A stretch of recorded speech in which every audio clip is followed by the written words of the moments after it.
Oh, but look at this one, gentlemen. Andrea Botez, fresh off a chess boxing victory. Tony, she's looking sharp, man. Yeah, she's looking good. She's fighting my friend, my girl, Michelle. So excited to see how it goes. Now listen. Be honest, Tony. You want Andrea to lose. Because she's fighting Michelle. And we know that, Tony, you got a fighter in the opposite corner. We're going to keep that one between me and Charlie. I'm going to try to hold you back yeah, with the there fights you go. going on. But, Charlie, we're about to see a massive fight on our hands right now.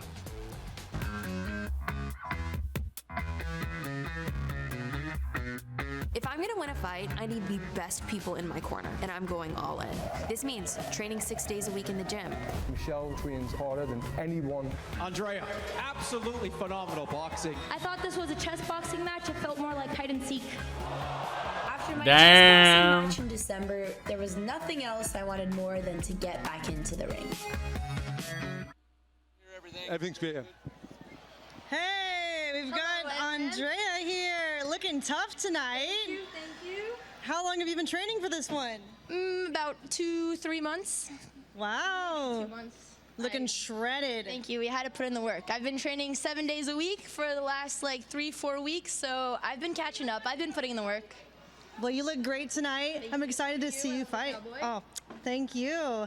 Let's see your abs popping, going crazy Just complimenting the hell out of each other. That's sweet. out here. I had to get lunched. I had to cut some weight yesterday, but it's still, the abs are still there. Well, you look fantastic. I'm excited. So this is your second. Yeah, Andrea is very dedicated. She went into from the chess boxing thing without skipping a beat into this. And she was totally down to fight Michelle. And that's very bold. Very bold.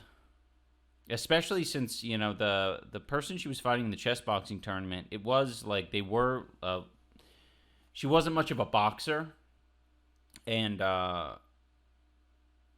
the rounds were shorter and everything. Like, it wasn't, you know, strictly boxing. So this was a big upgrade. Fight ever? This is my first real boxing fight. The last one wasn't a real fight. Well, you're going to continue afterwards? If my mom lets me. She didn't know I wasn't fighting without headgear, so... But don't worry, Mom. I'll make you proud. I won't get hit. Let's take it over to S-Fan. Hopefully your mom's watching tonight. Oh, she is. She's going to be real stressed. I love you, Mom. Don't worry. I will bring home the dub. Oh, that's sweet. That's good.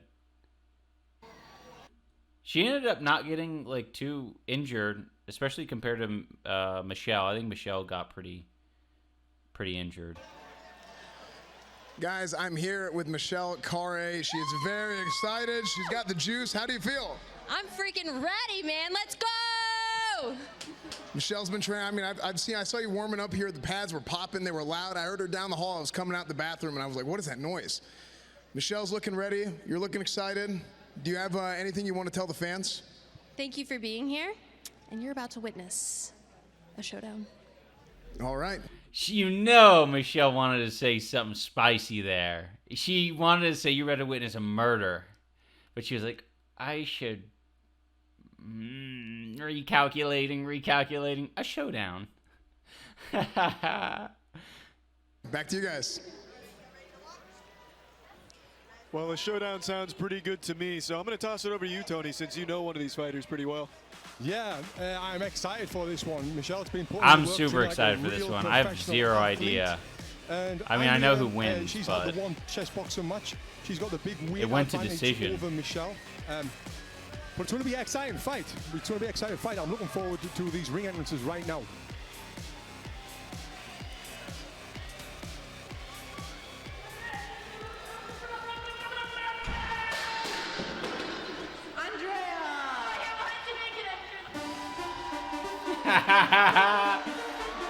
Coming out to Crazy Frog is wild.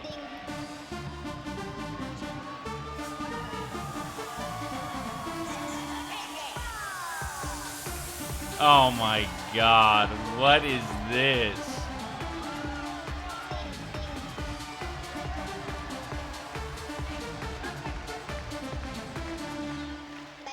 Charlie, did you get your security clearance to be here, man? They're going to come check us. I got mine on. I'm all actually good. kind of like the Crazy Frog walkout. Crazy Frog, nothing bad ever happens when that song's around. Can't hate the song.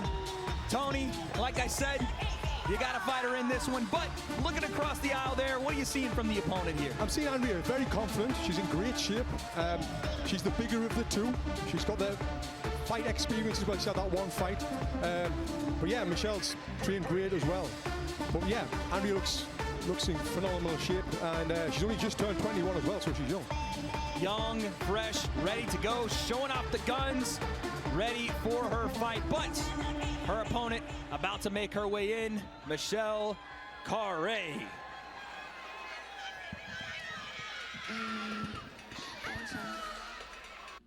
Does Andrea have like eyelash extensions on? Because her eyelashes do look very long, and I'm wondering if that's... I don't know if that would be a good idea in a boxing match. Oh, wow.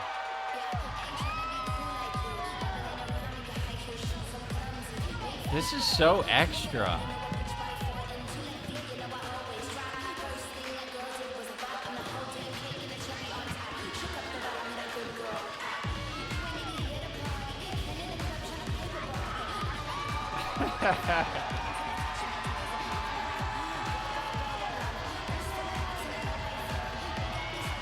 Well, now this is quite the surprise. That's Gotham Chess right there, one of the fastest growing chess YouTubers, in the corner of his opponent, right? In the corner of a chess Okay, opponent. that's good to know. Interesting tactic there from Michelle. That has to be on purpose, Charlie. Oh, it absolutely. Oh, thank you. Doodle support raid. Hell yeah, thank you. Right now we're watching a, hell yeah. Thank you, Panda. And the Doodle support raid. Right now we're watching the walkouts of Creator Clash 2 between Michelle Khare and Andrea Botez.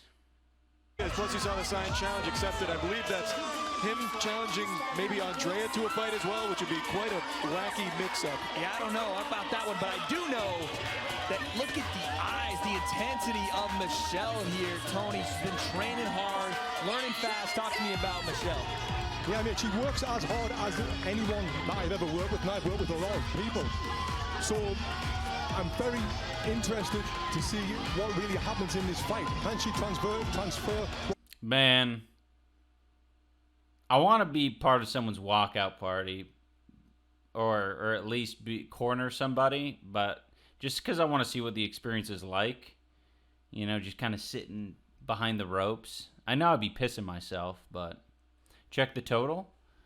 I don't think we've had any like major developments, but we got $5 from Chiduf.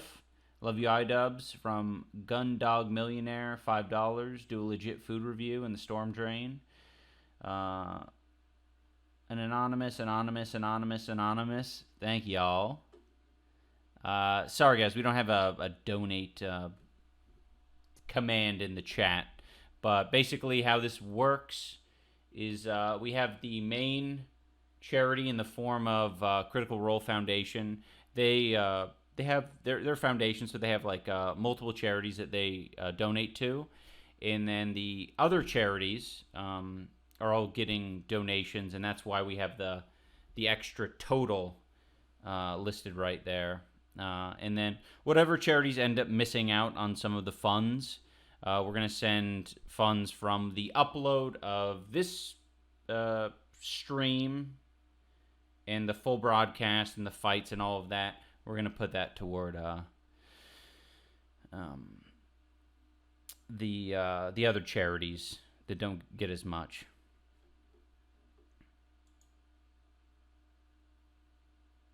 What we've been working on. But I will see what the updated total is. It's still 127.25.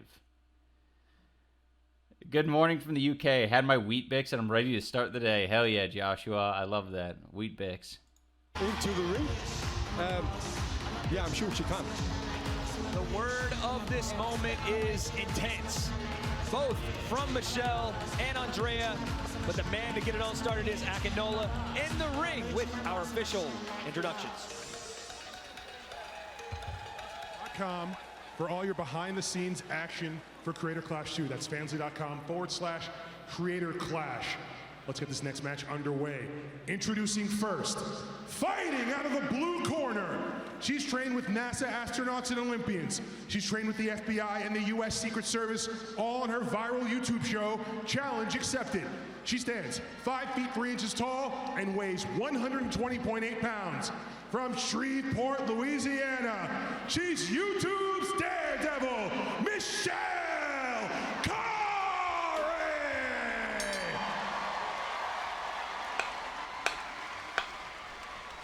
And her opponent, fighting in the red corner. Can you hand me your cup so I can give you more water? Oh, yes, but I should probably pee as well right now, to be honest. I'll be right back, guys. I need to pee. I also need to kiss my dogs. They haven't had their kiss for this evening.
Anissa told me that I need to play music if I walk away from the computer because it's just going to be dead silence and weirdness. So I'll do that next time. Also, I looked in the mirror and I looked at Anissa and she said the mullet doesn't work without the mustache. And I agree. I looked into the mirror and I was like, I didn't recognize what I saw. I look like a creepypasta.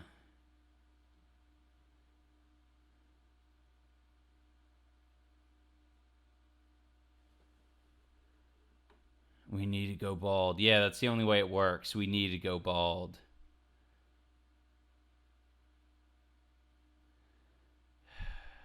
All right. Let's play this chart. She's a chess boxing champion, competitive chess player, Twitch streamer, and YouTuber. She stands 5'6" tall and weighs 126 pounds. From Vancouver in British Columbia, Canada, Andrea Botez.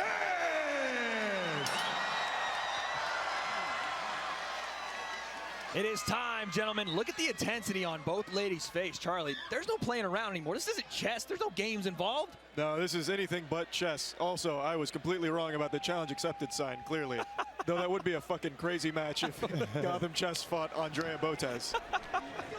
Well, listen, what I'm seeing in the eyes of these two ladies is, like I said, intensity. Look at the feints already.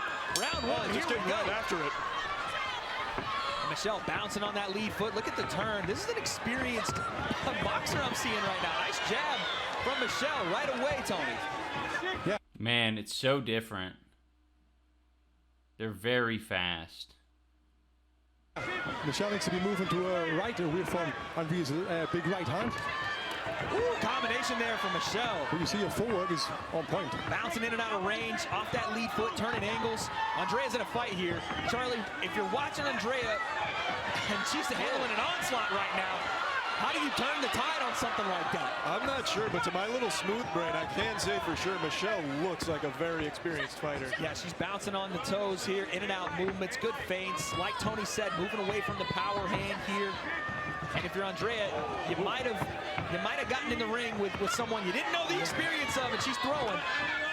But Andrea trying to keep center of the ring here and keep that position so she's not overwhelmed with that pressure.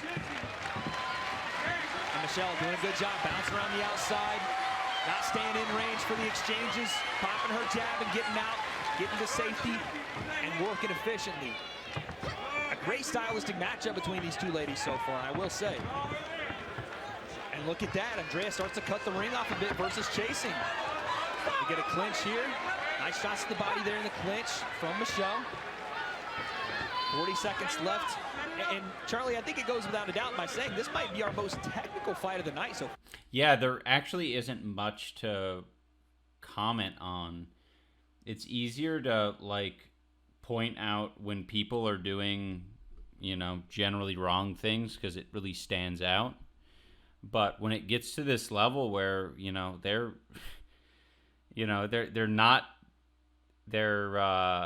getting out of range when they need to, and they're like clinching when they need to, it's super good.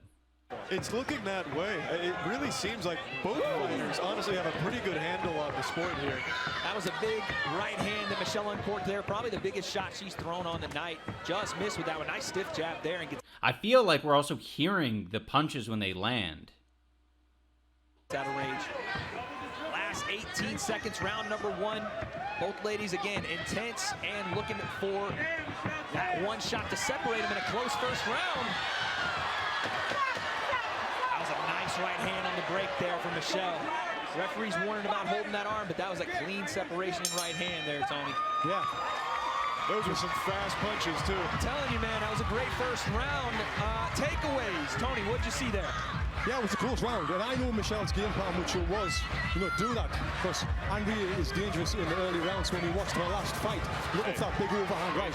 So Michelle did everything that she was supposed to do. And look at Levy once again. Someone asked, maybe you have the answer for this, Anissa. Do the different weight classes have different refs or just in shifts? I think it's a little bit of both. I think generally if they they'll try to line up the refs so you don't have like the smallest ref, you know, trying to like split up the biggest fighters.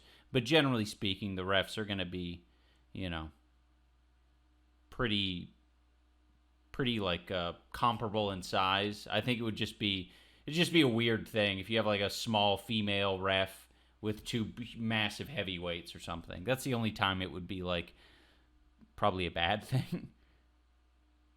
But even still, a lot of it just has mostly to do with, you know, how you're reffing.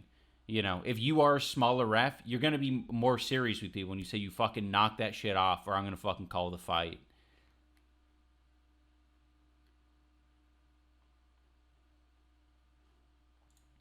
Charlie, that's your guy. Yeah, he's still just staring it down right now. There must be some bad blood between him and the Botez sisters. There's got to be some more. It must be bad blood, so much so that he can't even find the right way to hold his challenge accepted flag. But Tony, what's the bad blood here? So Michelle threw him in on purpose to do this, to get into Andrea's head for a tactic. Okay. Yeah, because the big rivalries. And I was like, wow, that's next level, you know, head games. Absolutely. Mind games. Psychological warfare from the corner of Michelle. Going into round two, we're going to see more physical warfare from both ladies. A great fight so far. Let's see what happens next.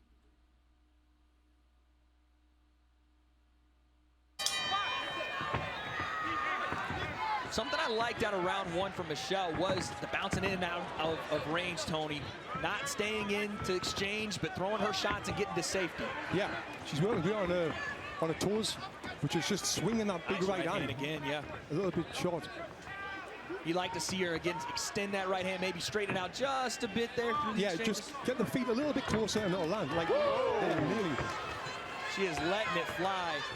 And Charlie, you're watching Andrea. She's not intimidated by this. She's there for the fight. No, she's standing her ground too, especially in the face of those incredibly powerful-looking swings from Michelle. Now, if you are Michelle, they're both really good at being unpredictable. They have very unpredictable movement. Like the little feints, these things that almost like aren't even feints. It's just how you're moving. So it feels like when, you know, you don't know when something's going to happen. Very twitchy. That right hand, she's gone to it a couple times now. Maybe starting to get a bit repetitive. You want to start setting it up a little better, Tony. Yeah? Exactly, yeah. She needs to be working behind the jab. Just some nice progress on the donation. We have Tyler donating $50, Nick Bradley donating $20, saying fuck the haters, we love 2023 iDubbbz. Zam Burglar donating $20. Ian, I'm very proud of everything you're doing. Keep up the great job and evolving as a person. Love you. Thank you, Zam Burglar. Good job moving in, even through the body as well. Again, Andrea trying to stay in the middle of the ring here, not give up that. And if you're just joining us, you donate by clicking the donate button in the critical role area down there. And, yeah, it should show up over there. Pressure, because this is what happens when she does.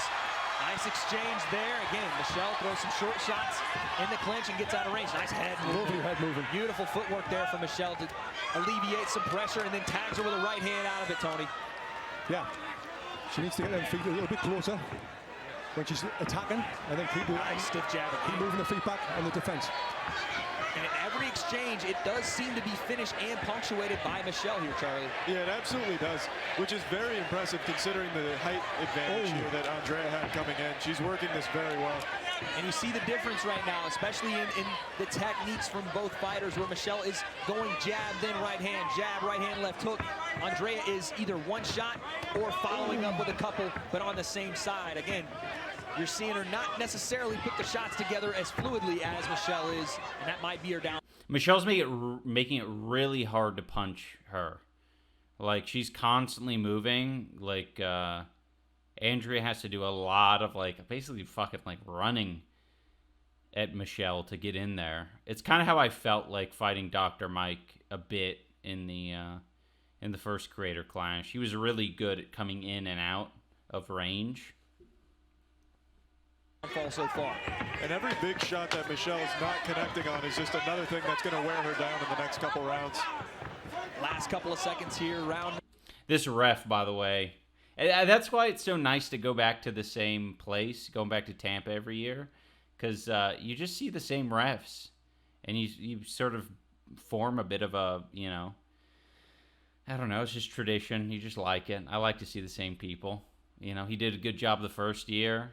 All these refs did a great job, and you just love seeing them come back.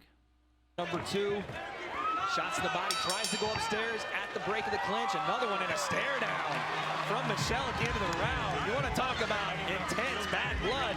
She is here for it, Charlie. Yeah, no, she's looking like she wants to hurt Andrea out here. So she's looking for the big right hand. You've got to keep your temple touch up. Use your feet, draw it out of it. And here is our raid replay. As you see, again, Andrea popping her jab, but gets tagged with the right hand on the counter. Man, Michelle's face looks so damn intense. Thank you to Raid Energy for sponsoring Creator Class 2. Check out raidenergy.com. Once again, check out raidenergy.com. Tony, 2 rounds in. What are we saying in the corner of Michelle here to try to, well, I guess, extend what we're doing? I think now she's going to step the intensity up a little bit more.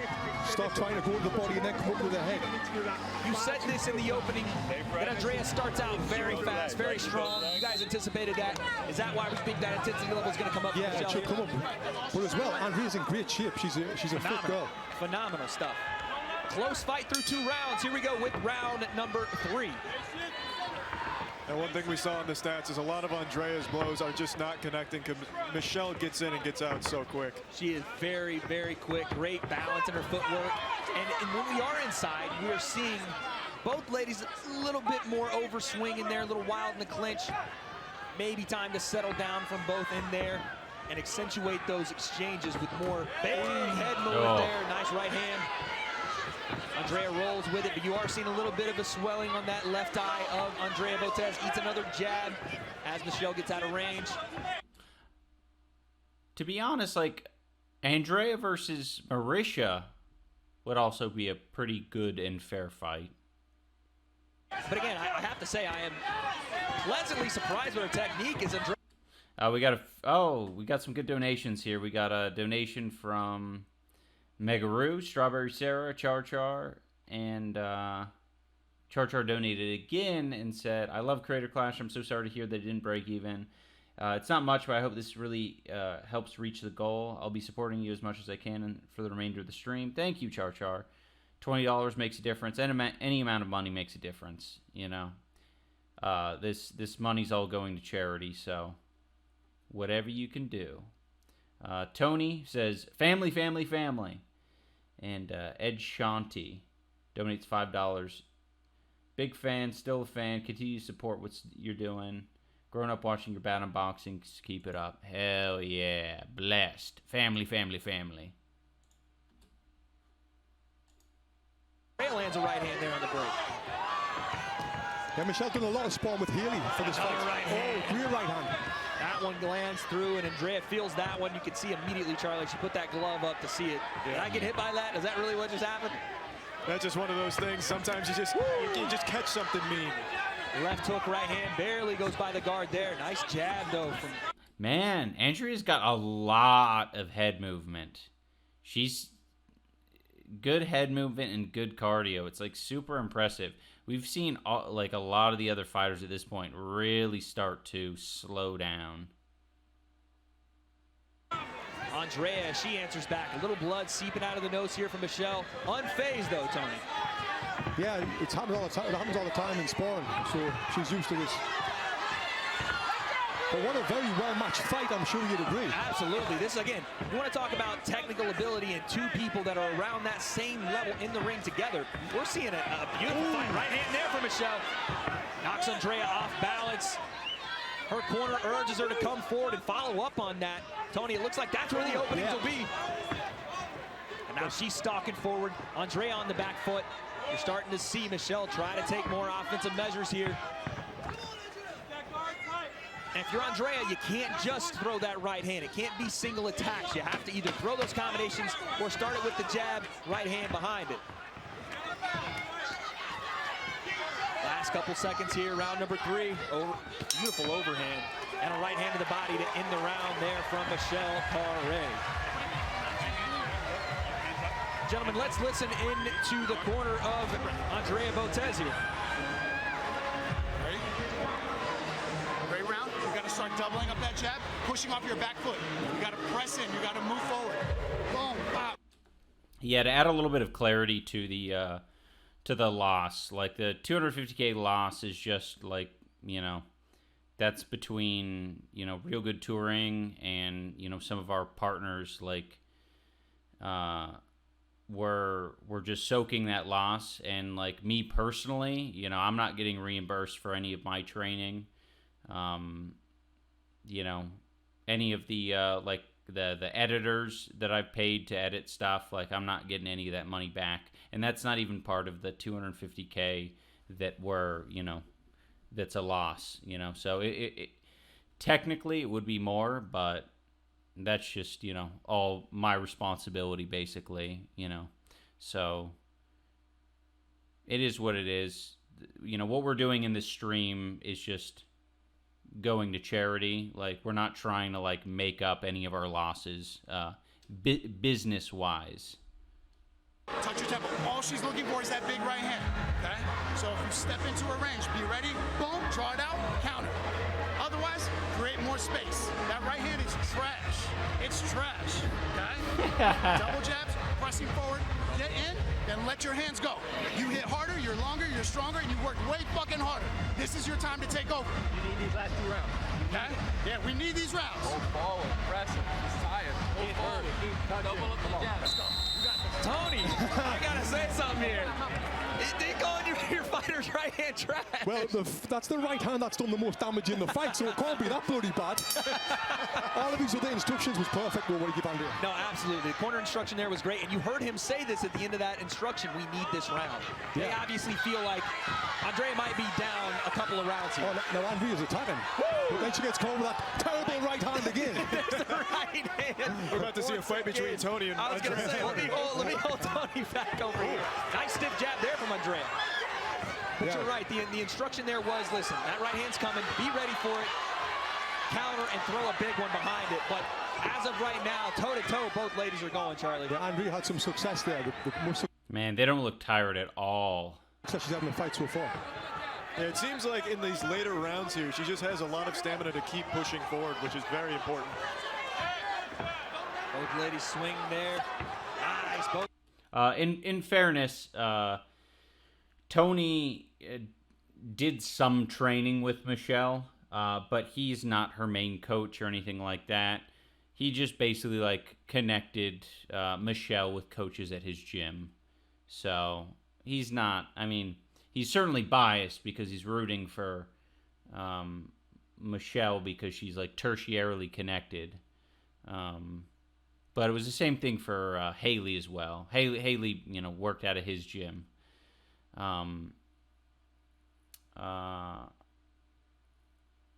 Someone says, why is the video interlaced? It's just like a, you know, a low resolution, non-formatted version. Ladies jab, and Andrea starting to find a home for it there, but a right hand sneaks in from Michelle, left hand behind it as well. You see it. All right, Brain Rain, the Critical Role Foundation is a foundation made by the Critical Role team. You can go to critroll.com/foundation to read about it. But they basically have a bunch of charities that they help out with. I have a list somewhere here. Yeah, it's a lot of good ones. Heavy emphasis on helping out children in like impoverished situations, underfunded schools, protecting the rights of LGBTQ. Man, I'm having a stroke tonight. LGBTQ plus people worldwide, First Nations people, and yeah, it's very good. Very good charity.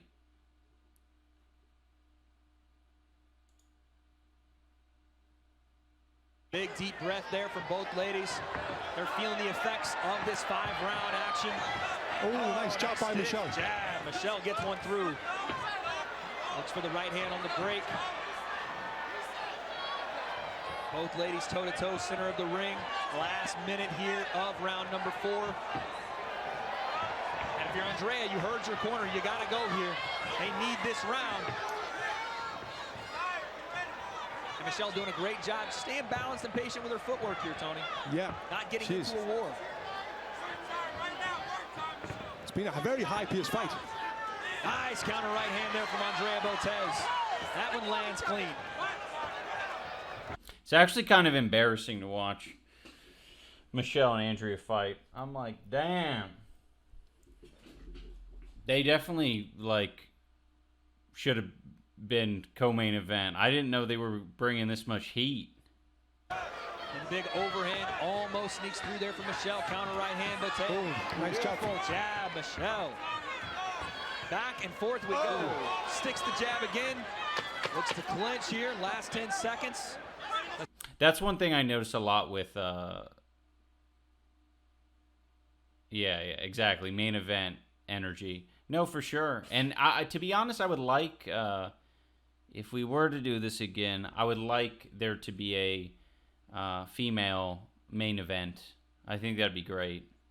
So you can punctuate this round. Nice.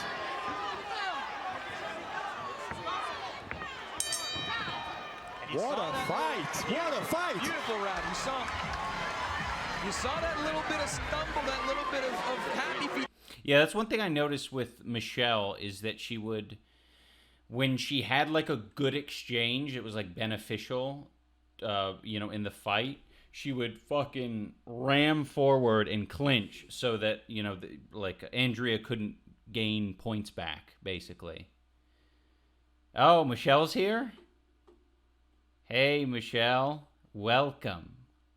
We are raising money.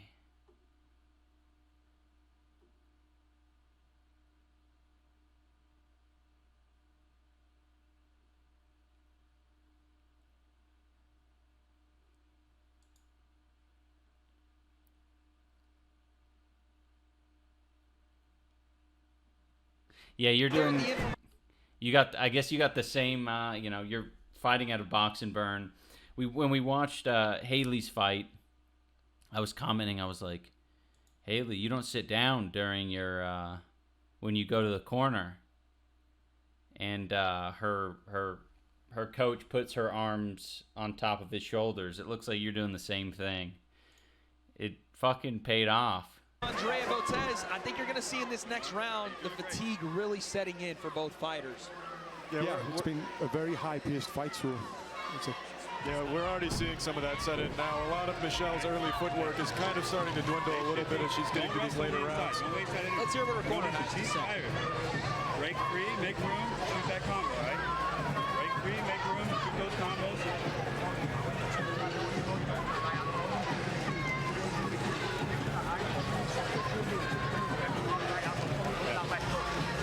Set it up. Not everything's got to be a huge shot. Set it up, doubles and triples. Right? Sit, breathe. Sit right here. You're doing fucking great, Michelle. Let's go. So we got Kevin Watson in the ring there giving the instructions, one of the best coaches around. And he's saying set up, stop looking for that big overhand right hand, which she's just got to do. She's got to set up if she wants it to land. A massive difference through 4 rounds has been the accuracy of Michelle Khare. You've seen volume has been the same, and she goes to the jab there. And both girls coming out like a... Man, they're moving just as fast as the first round. Absolute firecracker here, round 5. Where did that energy come from? Beautiful right hand there from Michelle. Best punch of the fight so far. Andrea keeping the lights on after that right, is just still impressive. Here, round 5. Where did that energy come from? I didn't fucking see it. Beautiful right hand. Has been the same, and she goes to the jab there. And both girls coming out like an absolute firecracker here, round 5. Where did that energy come from? Beautiful right hand there from Michelle. Best punch of the fight so far. Andrea keeping the lights on after that is just still impressive, though. She paid the electrician extra for that one, Charlie. She paid the electrician extra for that one, Charlie. Man. Yeah, that's how you know Wade, he doesn't have a notebook. He does it on the fly. Charlie, the lights stayed on in Georgia, but they might not be if she takes another one of that. My goodness. Oh, another jab there from Andrea. That lands. Where's this energy coming from? I don't know. These girls have worked so hard. Both girls were out just stumbling around at the end of the round, and now it's like right back to it. And again, this is where our winners will be made. This 5th and final round. Who's got what's left in the tank? Nice jab again. Stiff jab from Andrea. Yeah, and clinching up right there's good. Once again, the clinches can be so tricky because you're sort of, you're like, when you can go for it and that like indicates something to the person, like, oh, they're struggling, and then you could get right back out and fucking clock them. I was not really ready for doing like the clinch battle. I think that would be something to definitely work on if I were to do it again. I think I would just spend a fuck ton of time. I mean, who knows? I'll do whatever my fucking coach tells me to do. But I definitely don't feel like I was benefited from learning to clinch and exit the clinch with punching. Because I think the one time I like attempted to do it at like when I was like sparring with Brett and some other guys, I was gonna go for it, and they were like, "Oh no, don't do that." Like my coach and the guys there were like, "No, that's dirty." But then I'm like, you know, when I was fighting Wassabi, it's like he fucking punched me clean, like right out of the clinch. So I don't know, man. Yeah. I'm saying if because it's very dependent. I'm saying if as in regards to Creator Clash 3 because it's very dependent on whether or not we are able to get sponsors. Obviously, we tried to do the monetized version this year, and it didn't work out. We can obviously try to do it again in the exact same way, but like clamp down on the piracy. But I think that that's like kind of, I think that's against what we've learned from this, right? Like I don't want to even have to worry about piracy, you know, and like constantly battle that. I would much rather just give it all out for free and get sponsors to pay for shit and companies to pay for shit.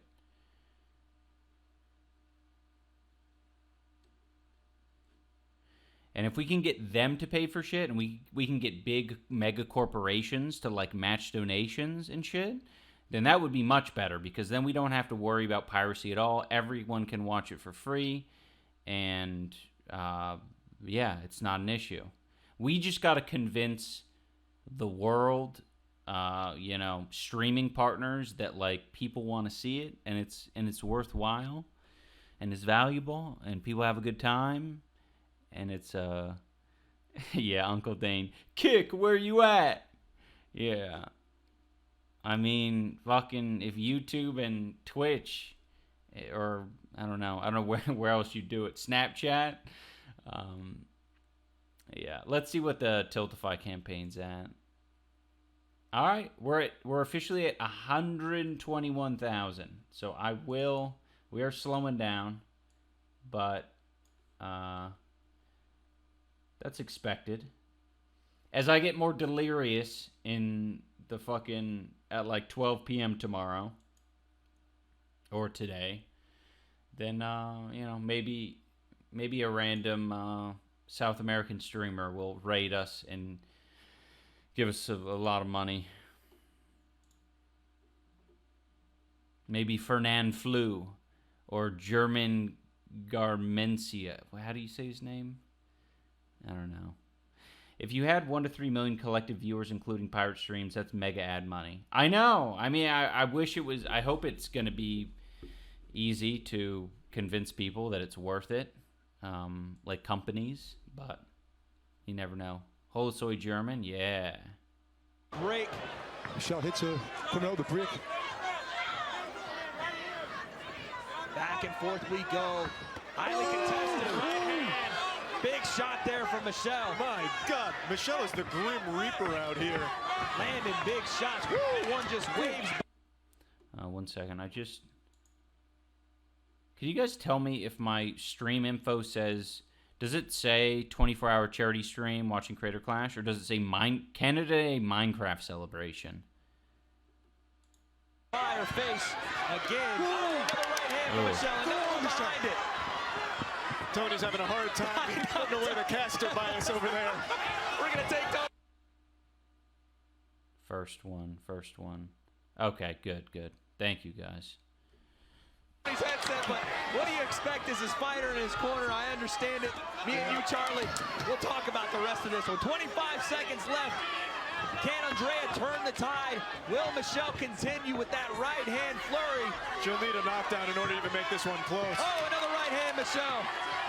Jab down the pipe. Man, Michelle is so tricky. She'll go in for those clinches and then go out and be like, nope, just kidding.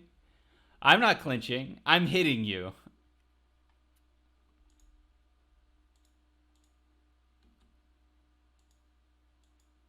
Will Michelle continue with that? Let me see if I can... right if this is what I thought it was. hand flurry. She'll need a knockdown in order to clinch and then out. And then out. Immediately out. She hugged her around the waist and then went whoop. And Michelle. Jab down the pipe. Continuing to work that jab. Andrea comes forward, eats another jab for it. Shots to the body. There's 10 seconds. Yeah, I think that's going to be all she wrote there. Oh, right hand. Big shot to end the fight. Wow, what a matchup and what a finish for the two ladies in our ring. And there is the great Tony Jeffries. They got him on the cam. We can't help but celebrate. You wouldn't expect anything less, Charlie. Absolutely not. However, now they're going to accuse us of being biased and scripting the fight. Tony's ruined our credibility as commentators. I'm sorry, boys, but I told you before this was going to be a tough one for me. Listen, Tony has his reasons. On the other side of things, Charlie, I do need to ask, what do you see from Andrea there, man? Nothing but toughness, will, and heart. Not only that, but also her technique was fantastic. I feel like if she went up against any of the other fighters we've seen tonight, she would have stood a very good chance of winning it. I don't know if I'm out of water by saying this, but Michelle Khare might be the most technically skilled female influencer fighter we've seen in the entirety of the influencer boxing scene here.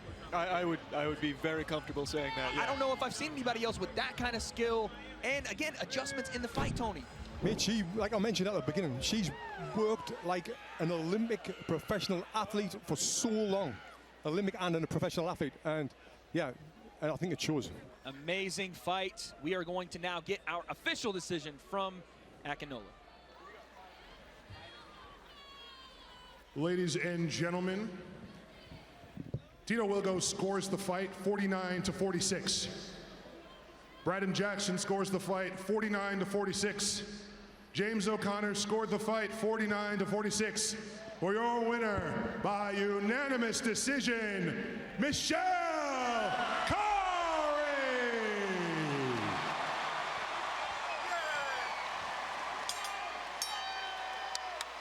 Michelle Khare with the win, and she... Yeah, Michelle definitely, like, it was a very clear win. But Andrea should be very proud because that was, like, that was a fucking fast pace. She is standing by in the ring with chills.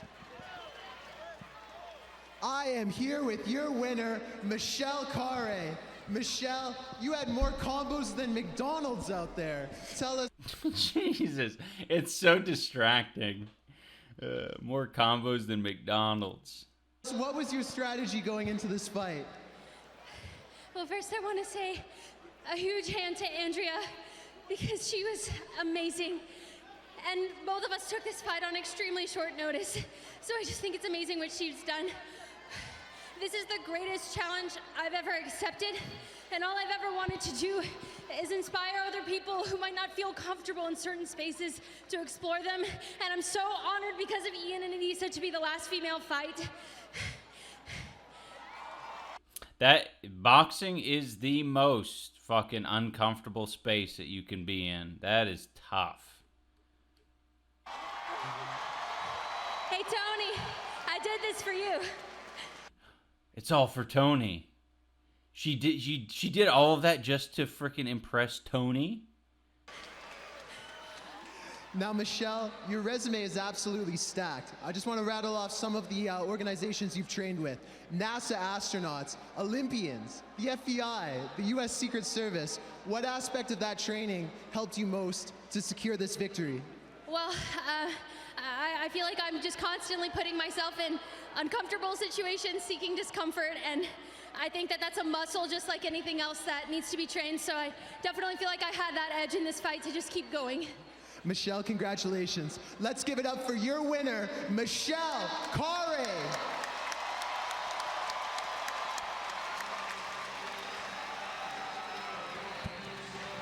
Yeah, Tony was in the back. He's like posing for like Michelle's camera crew. What a win for Michelle Khare. Tony, talk to me, man. That one was emotion-filled. She got it done. Yeah, I'm so happy, so proud of Michelle, the work she put in. And Andrea as well. What a Ethan is here? I thought Ethan was here the whole time. Ethan's been here a lot. Ethan. Welcome back, Ethan. Freaking Weethan. Ethan more like Weethan. More like Wheat Thins. I've been lurking for hours. Well, welcome back, Wheat Thin. But you anything but thin. Better. She's tough, she's fit, she's just turned 21 years old, and she's competing in an arena like this. There's something got to be said for Andrea as well. So that was great. I'm so happy. And there she is. What a win for Michelle Khare. And again, congrats. It's actually so nice to not refer to Ethan as Crank or CrankGameplays anymore. That's to Andrea Botez. Again, only a couple months of experience there. You know, one fight under her belt, but she's just started training. Both these ladies have a bright future, but whoa, guys, we're 9 fights in. Oh, man. It's still not over. Let's take people back in case you forgot how we started this card. Jack Manifold with a big-time victory in the opening fight. Charlie, talk to me about some of these other fights we're seeing here. Well, we've seen nothing but bangers tonight, honestly. Every single fight has just been an extremely hard-fought, beautiful showdown of people who just don't want to quit. Everyone's out here because they don't want to die, Oh my god, it fucking breaks me down to see Jay react. That is so fucking... that hurts in a good way. And B, they want the glory of being able to get this W in front of, what, 20,000 people in Amalie Arena, whatever this place holds. Amazing night of fights. You saw Jay LeRae with a victory, Dadbot securing his spot in Creator Clash history, and then William Haynes throwing leather, Tony. Yeah, I was surprised with William. He did great. Great. What a night this has been so far. And then Alana Pierce with a hard-fought, tough decision. Again, holding that W key, Charlie. She was moving forward all night. Yeah, no, she was stomping forward for that whole fight. And then this is our first, like, true knockout of the evening. Myth against Hundar. An absolutely great fight. Even up until then, everything was just so beautiful. Man, there was a smile on Brett's face when he got hit. That's sad. Myth looked very comfortable. Hundar was also looking good right up until the end. A beautiful right hand thrown and landed there by my man Myth, and then Haley. Oh man, these shots are brutal. Yep. Tony, what about the technique on Haley? Haley did fantastic. Really. I want someone to get some crazy ass fucking like uppercut knockout. Really good performance, and yeah, I'm very happy with that. That's 2-0 for Box and Burn, the two girls from Box and Burn Gym. Shout out Box and Burn in beautiful Los Angeles. But Aaron Hansen, Ego Raptor, coming back and securing the victory, Charlie. Yep, absolutely. And then we just got to watch an incredibly technical fight here. Michelle was throwing cannonballs at Andrea's face, but she never went down. Michelle gets it by unanimous decision. And still to come, we have 3 more exciting fights for you here at Creator Clash 2. Leonheart versus Ethan Nestor, the mayor of Slam Town himself, John Hennigan versus Harley Morenstein of Epic Mealtime. And then in our main event, Alex Wassabi makes his return. And look at this, Alex making his entrance into the arena. This is a big fight, gentlemen. Pro fight, Tony. Yep. And there is the man of the hour himself, iDubbbz, coming back for his return. Talk to me about that. Yeah, we got the pro fight guys wearing 10. Pro fight, 10-ounce gloves. Brutal. 10-ounce gloves. If you've noticed so far, the people have been I think iDubbbz will lose. What are you talking about? Fighters have been wearing 14-ounce gloves or 16-ounce. Now we got 10 in the pro. 10 in the pros, but before we get there, like I said, we have our man, CrankGameplays. He's getting ready to go right now. Those gloves are sick. I kind of like how it paused it there. That looked good. Is the footage of the event interlaced? I mean, I don't know. I don't know any of the technicals of that kind of shit, but yeah, like this is like some low, non-fucked with resolution. I haven't de-interlaced it or anything, so like whatever version this is, it's not optimal. But that's kind of intentional. I don't want to give you guys the best version. As many of you know, I'm going to be in Creator Clash 2. I've been training hard, but nothing can really prepare you. It feels like this is the culmination of my fitness journey. This is a whole new ballgame. Getting into the actual ring and fighting someone who's your friend, that's something I'm not used to, but I'll be ready. I know that Ethan's training very hard as well. Trust me, trust me. And look at this fit tonight, Ethan. It's here. I'm ready. Do you have a favorite color? Goodness. I do. It's this color, which is amaranth. Ah, that's sweet. I didn't know that. Amaranth's a color?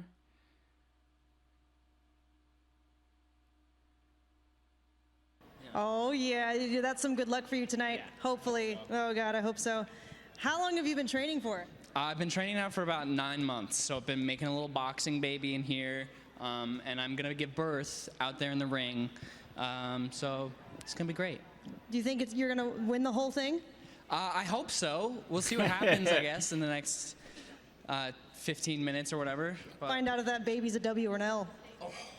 I hope it's a W. That's sweet. That's been the most like genuine and fun Amaranth interview, I think. Well, what is your official fighting name? Do you have one yet? I don't really have an official fighting name, but I think it's kind of funny that the Soft Boy brand. So we'll see how soft I am, I guess. Let's go, Soft Boy! Woo! What do you got, Esmond? So good. Guys, I am here with a real Pokemon master, Leonheart, showing off the shoes. He's got the Hitmonchan. I actually really dig those colors. I really like Lee's robe for this.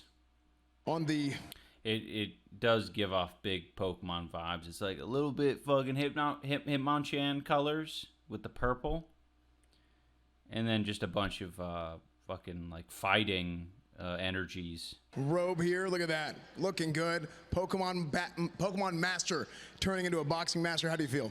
Hey man. It's been an amazing 4 months training for this. I feel amazing. I feel ready to go. Do you think you're going to go? Oh, no. I didn't know they put Lee's mouth guard in. Not good. Out there, and after this match, Ethan over there is going to be lamenting his loss. Oh, yeah. Lamenting?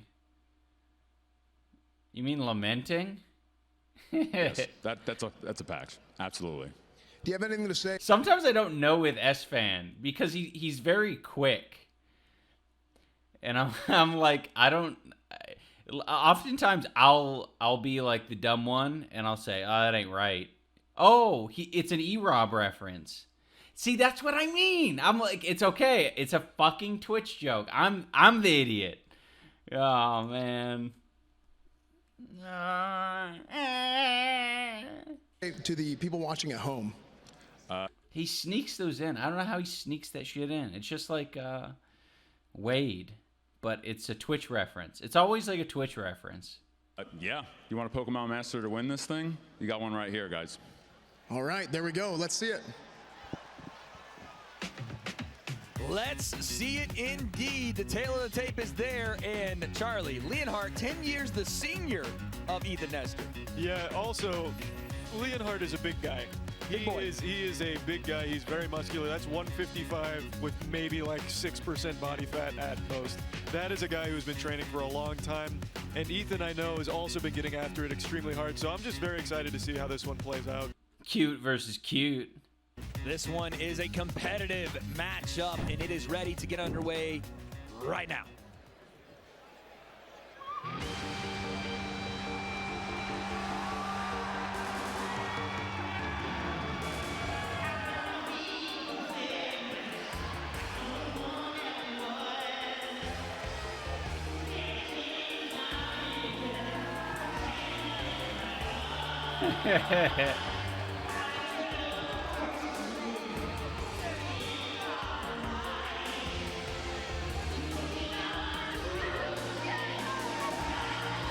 You can tell Lee was nervous.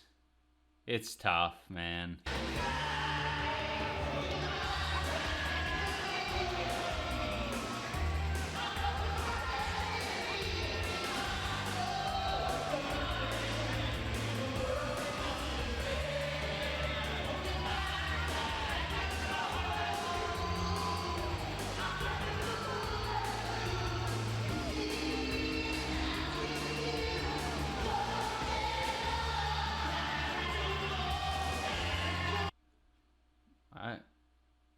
It's kind of cool. I think these are legit, like, full holos, like rainbow rares of something.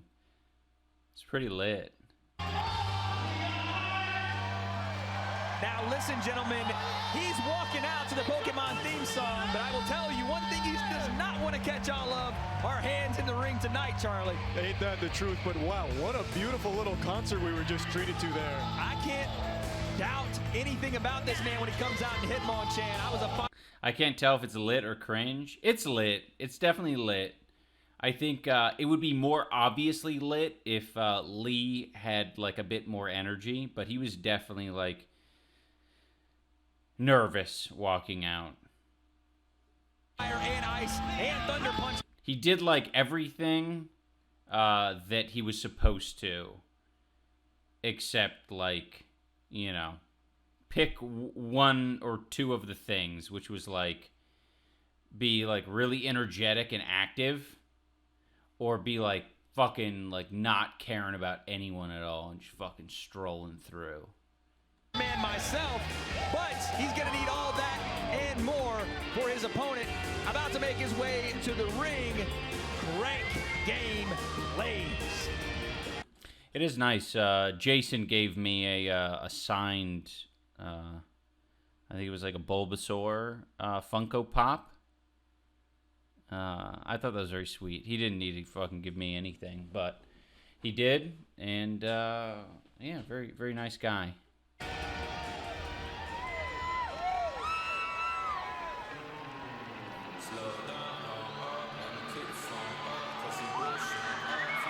Oh, right. I forgot. Ethan's walkout was crazy.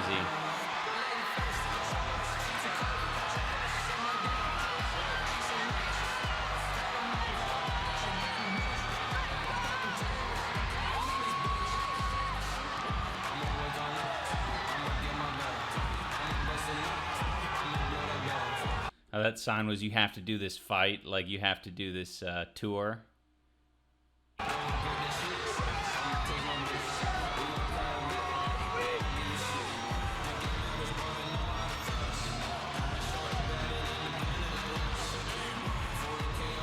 There he is, folks. Ethan Nestor, a.k.a. CrankGameplays. Friend to Markiplier, and apparently everyone in this crowd. Friend to Markiplier. Charlie, oh, everyone loves Ethan out here. I can promise you that much, especially with Unis Honest. Unis Honest was an internet phenomenon. Hold on one second. You said Unis Anus? What did you say? Yeah, Unis Honest. Oh, sorry. Yeah. Okay. So they made videos for a year. At the end of a year, they deleted every single one of them. People still reminisce about those days, and Ethan has branched off from then and just only grown and come up and grown into even more of a man. That's what happens when you wipe the anus. Akinola now. Come on, Wade. That is what happens when you wipe the anus. That is what happens when you wipe the anus.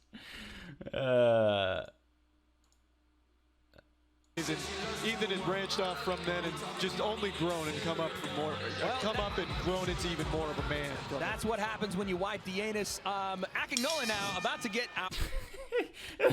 Charlie or Tony is snickering in the background. Our introductions. Creator. It's just one of those things where, I mean, that one's obvious, you know. Everyone wants to refer to Unis Anus as fucking Eunice Anus or something about an anus. Clash is sponsored by Raid Energy. For more information, visit raidenergy.com. For our next bout, introducing first, fighting out of the blue corner. He's a former attorney that quit to open Pokemon cards full-time. He's a lover of shiny cardboard and the co-founder of RareCandy.com. He stands 5 feet 10 inches tall and weighs 155.2 pounds. Fighting out of Maple Ave Boxing Gym in Dallas, Texas, Leonheart!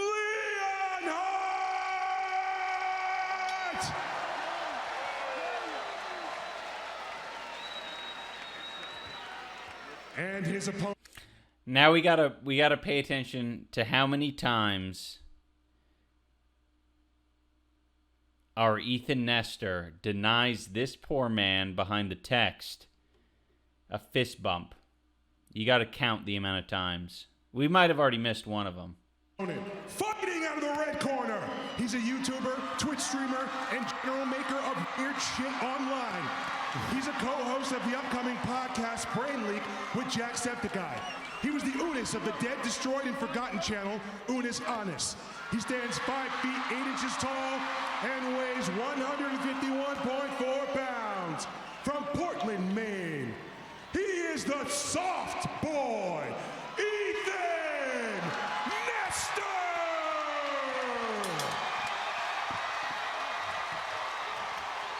Gentlemen, it is time, and I can guarantee you Ethan is going to try to throw punches that are anything but soft, and a man that stands across from him, hard body, Leonheart. Charlie, are you ready for this one? Oh, I'm ready for this one. I'm excited to see exactly what kind of energy they're going to come out with, if it's going to be more of a technical fight or what we saw more with Jarvis Johnson versus Aaron Hansen of just absolute, like... To be honest, Ethan gave him a little hint. I think Ethan gave Lee a little bit of a hint there. When they touched gloves... When Ethan did this, he went. That was an intense hit, and you can kind of know that this guy is serious about this boxing thing. Like primordial, primitive brain, like chaos. Just pure chaos. Tony, if anything has been an indicator for Creator Clash tonight, both these guys are going to stand in the center and throw leather. Yeah, moving forward. They touch him up. Here we go, round one. And right away, both guys working the jab. You see Ethan, decent head movement to start here. Oh, fires off a right hand. It gets through as well. And slips out of range. Yeah, Ethan's looking a lot more relaxed than Leonheart right now. Yeah, Leonheart a little stiff so far. He's fighting with like a sense of urgency almost. Yeah, it's like he wants to make sure that he establishes something quickly, because it feels like Ethan is very calm and starting to be methodically pressing forward here, Charlie. Yeah, that's what it's looking like to me as well. And again, on that front foot, Tony, maybe setting up but he gets caught with the right hand there. I was going to say maybe setting up a little pull counter action, being on that front foot so heavy. Yeah, he really is. And he's really sharp with his punches.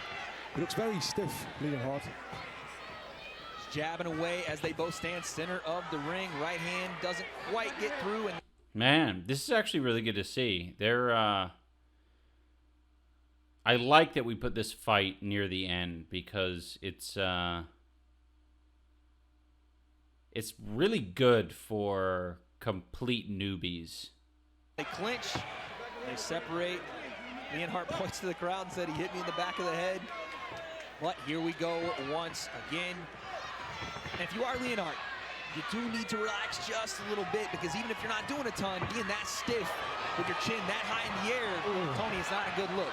Yeah, neither of them big windmill punches weren't a good look either. And he takes a big, deep breath there. Maybe that's bravado, Charlie, but I'm not exactly. That he looked like a fucking anime. Lee looked just like a fucking anime character. He was like, exactly sure what the goal of that is. I'm also not entirely sure either, but he's going to need to find like a... Oh, there we go. Yeah, these punches are like big swinging windmills where you can see them coming from a mile away. Man, look at Lee's lats.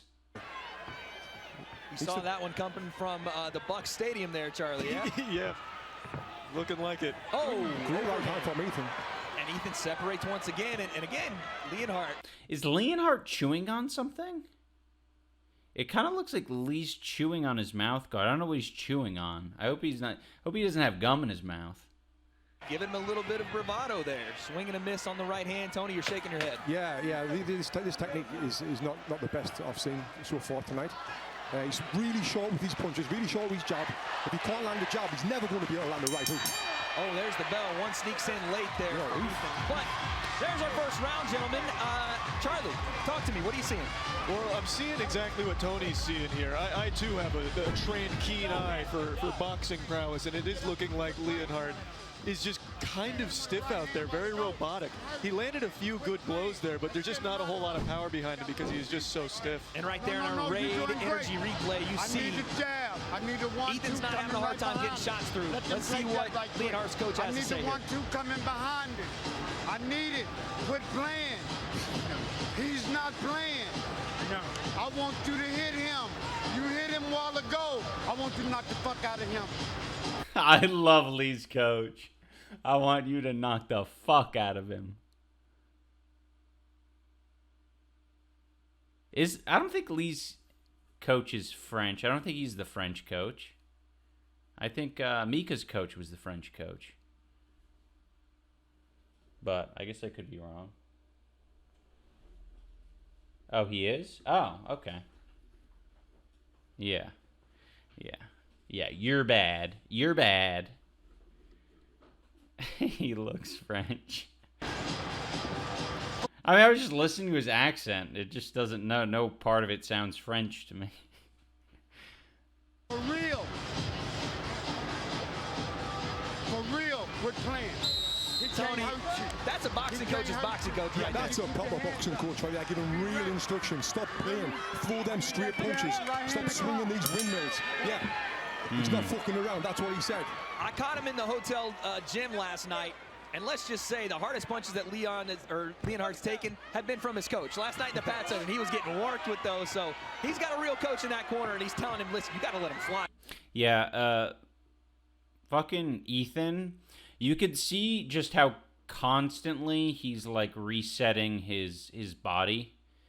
Like, he's leaning forward right now, but before that, he was kind of, like, shaking out his shoulders, just like a lot more loose. And looseness is speed, and it's power.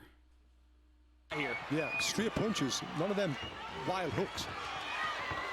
And again, Ethan comes out looking those big overhands. You know, Tony, I would say even, again, maybe a bit of a reach disadvantage there for Ethan, but he would do well to throw that right hand down the pipe instead of over the top. Definitely, yeah. The straight punches get there faster. Oh. And again, this is going over the top. Shots. But again, I would say that was a weird time to... Oh, calling? Calling.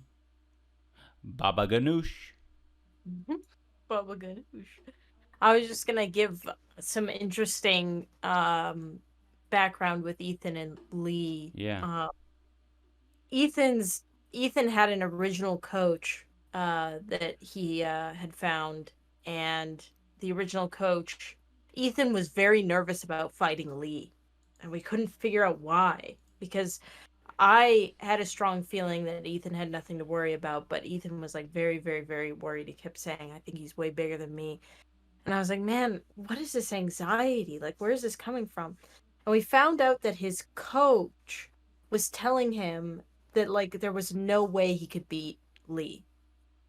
And that it just, like, wasn't the matchup that he should take, and that Lee is on, like, steroid. What did he say? He was, like, on fucking tren or some crazy stuff. So we, like, figured out very quickly. We were like, oh, fuck, we gotta, like, pull Ethan away from this coach. And sometimes pulling fighters away from their coaches is very difficult. Sometimes, like, it's hard to explain to them, like, this is not a good matchup. But Ethan was very, like, thankfully very understanding and cool about it.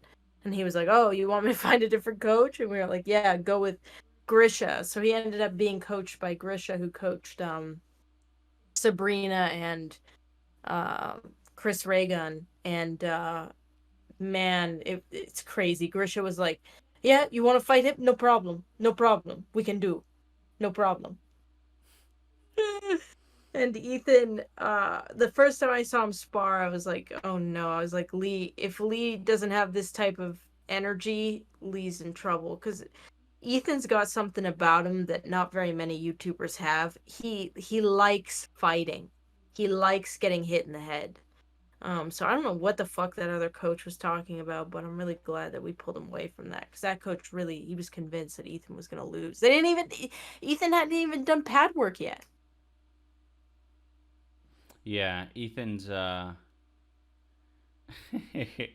yeah, Ethan is a fucking different breed. Like, I don't know. Typically people I don't know, people who come from the I don't know, the content creation space, they usually don't have much of a sports or whatever kind of background that makes you kind of hungry for this.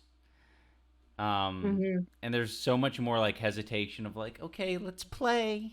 I mean, that's how I am. I'm like, let's play, but like, respect each other. So Ethan was not respecting me when we were sparring. Like, straight away, he wasn't respecting. Like, he was so okay with fucking just getting into the intensity, and you just don't see it very often. No, it's very rare in this space. I think for me, with I really believe in a lot of the matchups that I do, so it was really strange. I mean, the coach this guy had never trained a fighter, so it makes sense, but I was insulted. I was like, what the hell? Like, what Lee's not that scary. Like, maybe if there was footage of like Lee like kicking the shit I mean, out he's of just like, someone, he just takes care of his body. He's consistent at the gym. He's healthy. Yeah. He's a healthy guy. What, you don't think you can train your guy to beat up a healthy guy? Come on. You got 9 months. Yeah. But I don't know. I'm proud of both of them. I'm proud of Lee and Ethan. Just also, Lee had a baby. Lee's wife gave birth. Like, what was that? Like 2 or 3 months into training? Yeah. So like, and the he guy's was doing dad. LASIK as well. Oh, yeah, no. He didn't do LASIK. He did the one where they attach something. Yeah. Yeah. They attach did a the contact lens. to your eyeball. Yeah. So just like a full plate. Yeah. A very full plate.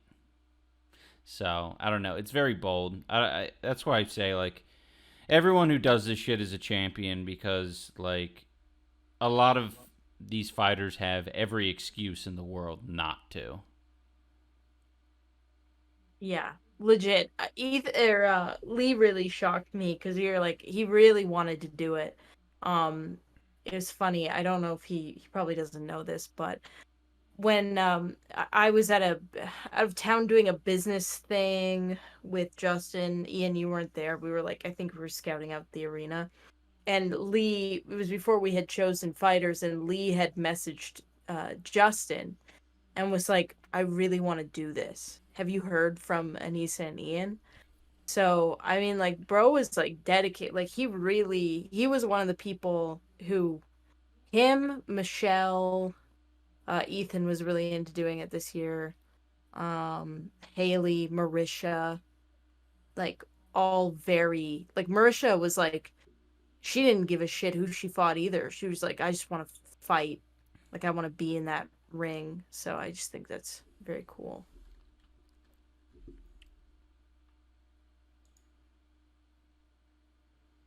Oh, hello, Paladin Amber. Welcome to the chat. Yeah, I think we just need... The thing is, with Ian not fighting, we could focus on, like, sharing these active stories with people so they can care. Because the thing is, like, for us, we care so much about these fighters because we know what everyone's going through and what everyone's, like, done. Man, like, some of them... One of the fighters, like, soaked a body punch, what was it, like a month before the fight in sparring, and was, like, it bruised their kidney, which is like really fucking. It was lightly bruised. It was Alana. Oh yeah, Alana. Yeah. Yeah. the doctor was like, it's lightly bruised, you'll be fine, like don't spar for 2 weeks or whatever. But like it's crazy some of the shit that these fighters go through. Yeah, I think at this point the fucking Creator Clash documentary is gonna be the ups and downs of like maybe 3 events. That'd be crazy. It's like, oh yeah, it was all awesome, and then we do this one. It was like, it was too good to be true. And then it was the redemption. It's very interesting. This is another thing I'll share with you guys. After the first one ended, I was extremely adamant that we never do it again. Everyone wanted to do it again except for me, because I was very nervous about. I was like, we landed the plane with one wheel once. We need to walk away from it. And Ian and Justin were very passionately like, you are so dumb if you don't do this again. It made so many people happy. And so I was like, okay, fine, we'll do it again. And I was very, Justin would not tell me the numbers, because I have a problem. So like, we're 48 hours before, and I'm like, how many tickets are sold? How many pay-per-views are sold? And Justin's like, I'm not telling you until after the event. And then 24 hours before the event, Justin didn't even look himself, because we were so fucking... There's nothing scarier than like putting all of this time and effort into something and not knowing how it's going to do until the last like 48 hours. And then by the time you know, like when it's in the last 48 hours, that's it. Like you can't do anything about it. Oh no, you're good. Okay. So like, he was like, I'm not going to tell you. We're just not going to talk about it. And it, honestly, it was very hard I don't know. I'm glad that we did it again. Like, I think it made a lot of people happy. And I think that, our dream is to make it a staple. So, I mean, would you, honestly, right now where you're at, would you say that that's still a dream of yours, or how are you feeling? Oh yeah, I mean, in the bad days make it fucking, make it really bad and not fun. But I think days like today, when I can see that, just all these reminders of like, oh, this actually does matter to people. It's very encouraging. And I think the further away I get from the really, bad feelings, like the failures in terms of like, raising charity money, and just, the failures of like any one of the reasons. Number 2 was such a disappointment. Like, some people were saying we didn't market it enough. Some people were saying I didn't make enough videos, specifically about it. And just general advertising dollars being spent on it, anti-piracy, all this sort of stuff. I'm just like, man, I don't even want to have to fucking worry about that shit. I mean, I'd be fine with worrying about it this next year, but definitely, I mean, I just want the dream of like putting on the event and like going through this process and like giving this experience to like more people. Like I want to find more of these content creators who are like hungry for it and like want to challenge themselves, because it's so once in a lifetime and fucking cool. Yeah. I don't know. It's just amazing. And it just makes me feel good watching people like have that moment. It's like, oh, that's so awesome. It is very, especially people like Jay and Michelle and even like Jarvis and Aaron and man, the John. There's this one edit that I saw on TikTok of like John Morrison, and it was like watching John as a kid, and it's him like in the WWE, and it's like John, and then it's like 2023, and it's like, I remember John's that. smiling, and his smile is so like you can tell he really like he's like, fuck yeah, you know what I mean? And I grew up watching John like on TV. I was a massive WWE fan. that was my childhood. So it was very like surreal to, you know, experience that and see him like have that moment, you know. So Yeah. it's yeah, I think it's super important. Somebody asked what the most stressful thing after the fight was. Honestly, for us, because we had the gala planned for after, which was just like supposed to be like thanking Oh everyone and my hanging out and everybody having a good God. time. And we knew how bad it had done, right? We knew at that point, me and Ian. And fuck, we had to go down to the gala and like be around everyone, very happy. Everyone, because on its face, like it looked like a massive success, right? Like monetarily. So like everybody was just like having a great fucking time. And we were just like, you know, people would ask us like, how's it doing? And we'd be like, oh, the numbers, you know, haven't come all in. So, you know, fuck. That was so bad. But I'll tell you by the end of the night, like both me and Ian were super emotional for other like we felt very happy because so many people, we had coaches come up to us and say how much this meant to them and to the sport of boxing. We had like fighters come up and thank us, and like we had a lot of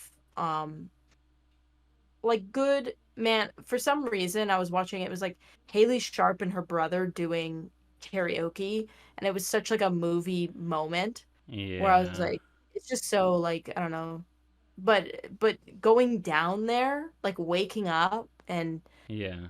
All of that was yeah. really hard. Once we were in it and we were seeing everyone like happy and everything, I just couldn't help but be happy. You know, I think that was when as well Jay gave us those cards. Yeah, there was just so many fucking awesome moments to be able to talk to everyone. All these fighters are just like peak, like just glad that shit's over. You know, there's a little bit of disappointment. You know, some people like Lee is like, oh man, like I don't think he felt like he did as much as he could. Like he didn't go as hard as he knew that he could, kind of thing. That's how I felt as well about my fight with Dr. Mike the first year. But overall, it just felt very healing. But I agree to some people talking about the like length of the gala and everything. There's a fine line to walk as well, though, because a lot of these fighters just want to hang out with their friends and family and experience this like just kind of tight, closed off to the public, you know, event, so that they could really like fully enjoy themselves. So I appreciate that, but I think we struck a good balance this year. Yeah, I mean, I don't know, Lee made me feel really good because he was talking about how bad he felt at the beginning, and then he realized like everybody was telling him how like he went, because he came back to the hotel after the fight and people came up to him and told him how like awesome his walkout was and how great he did, and he like realized that it's not about like losing or winning, like no one thinks he's a loser, and he's like, now I feel really good. And that made me feel like I need to like, even me, I need to have those conversations because I don't like the idea of people feeling bad about their experience and like thinking that losing is bad, because like I think that's one thing that I really don't like about like the influencer boxing space. It's just a personal preference. I know some people really like it, but there's two of you going in there, okay? It's not a team sport. There's two of you going in there. One of you is going to feel really good and one of you is going to feel really bad. 50-50 chance, right? At best it's a tie. But like it's fucking cool that you get in there and you do it, and I think like making people feel bad for losing, and this is crazy coming from me because I came from a crazy competitive family, like high level sports. I went to a private hockey school. I was supposed to go like play in the Olympics. I got scouted by Duke for like lacrosse and shit. Very competitive. And as I've gotten older, especially in influencer boxing and things like that, it's like, do you really need to feel like shit after you like lost in front of 20,000 people? Like, no. Like, what do you do? What's the point? you know, so I was really happy to hear Lee say that because I know people win and lose, but I don't know. We can make people feel good about winning without making the person who lost feel like shit. In my opinion. I don't know. I know some promotions feel differently, but you know. Yeah. Very worth it. All right. Let's do it. Okay. I'll hang up. All right. Love you. Love you. Bye. Bye.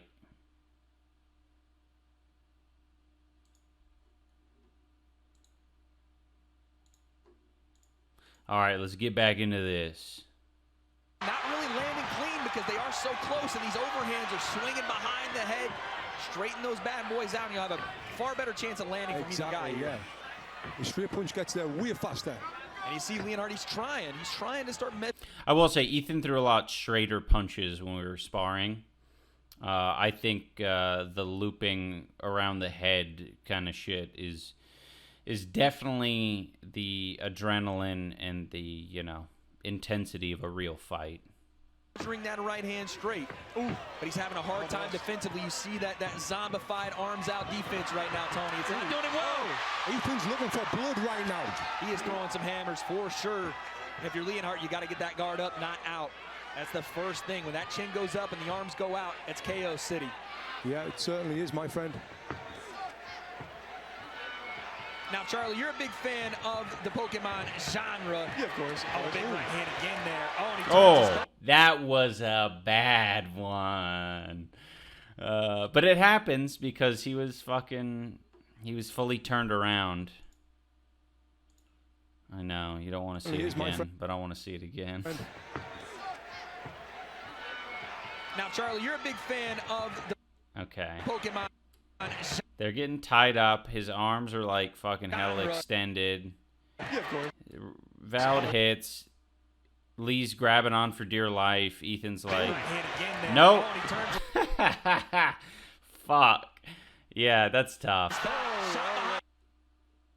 It's one of those things. Ethan wanted to keep hitting, and that's what happens when you want to keep hitting. You fucking keep hitting, and it wasn't a, you know. This is what happens in boxing, right? The ref probably tells him here, like, stop that dirty shit, or something. That's not going to count as a knockdown. Yeah. He said, back of the head. He told Ethan what was up. So it's like, you know, you can't do anything that blatant going forward. The crowd's going to go wild for that one, but that's not going to count as a knockdown there. It's a bit of both. It's like, it's, you know, you can turn your back. Like you'll actually see Mayweather in a lot of cases turn his back to people. That's part of the like Philly shell thing. Like you're rolling with your shoulder, but you're also in some cases turning your back because they're not allowed to fucking hit you in the back of the head. That's not an allowed thing. So sometimes you can take advantage of that. But if you're in a gross clawing, arms extended, flailing kind of moment, it can happen. We're going to call a timeout, and he's going to warn both guys about shots to the back of the head here. Now, Charlie, what I was going to say is the elements, right? You have fire, water. Well, yeah. Lee's not going to hit Ethan in the back of the head. I mean, he might now that it's happened to him. That's something you learn, though, like after the fight. You know, you watch it back. Your coach tells you, like, oh, you got hit in the back of the head. Dirty. Yeah. If you're Leonheart here, what's his greatest strength? What is he?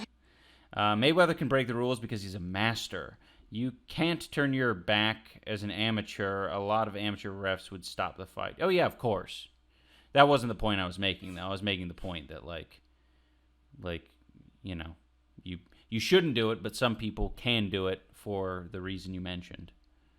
Used to counter this big-time pressure forward from Ethan? Well, probably a fighting type would be my guess. Need to have that fighting type. Hopefully not weak against the overhands because here comes some more from Ethan.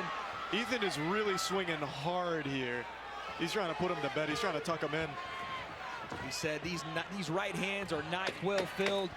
And 10 seconds left here in this second round. We're going to find out if Ethan can land one of these big ones. And there. It's also kind of frustrating, right? Because you're noticing that a lot of the right hands that Ethan is throwing is just getting blocked by that extended zombie arm, right?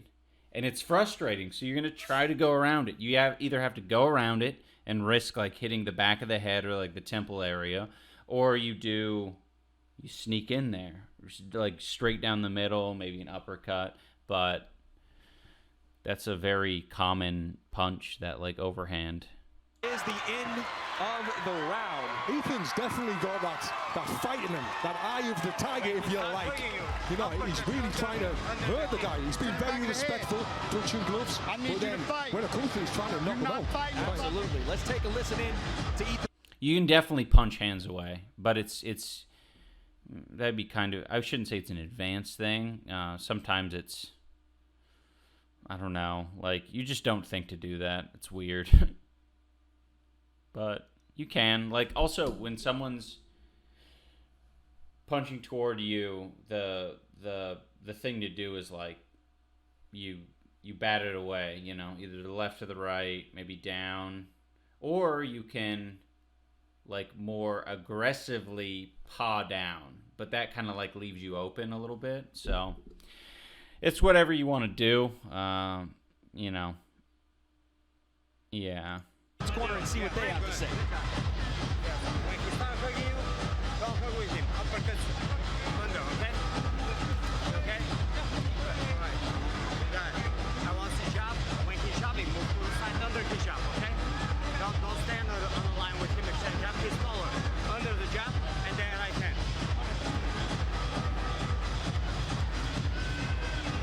Oh shit, we got an anonymous donation for $150. Fremble donated $10. Dat guy you know donated $20. Don't let them get you down, fellas. You did good. Aaron Sommer donated $25. Keep up what you're doing, man. Sorry to hear this year was in the red. Here's to next year and more CC. Jackpot donated $20. You're doing great things. Money isn't a measure. Well done. Bleeba, $7. Bass, $20. And Saint Dingus donated $15. Thank you, guys.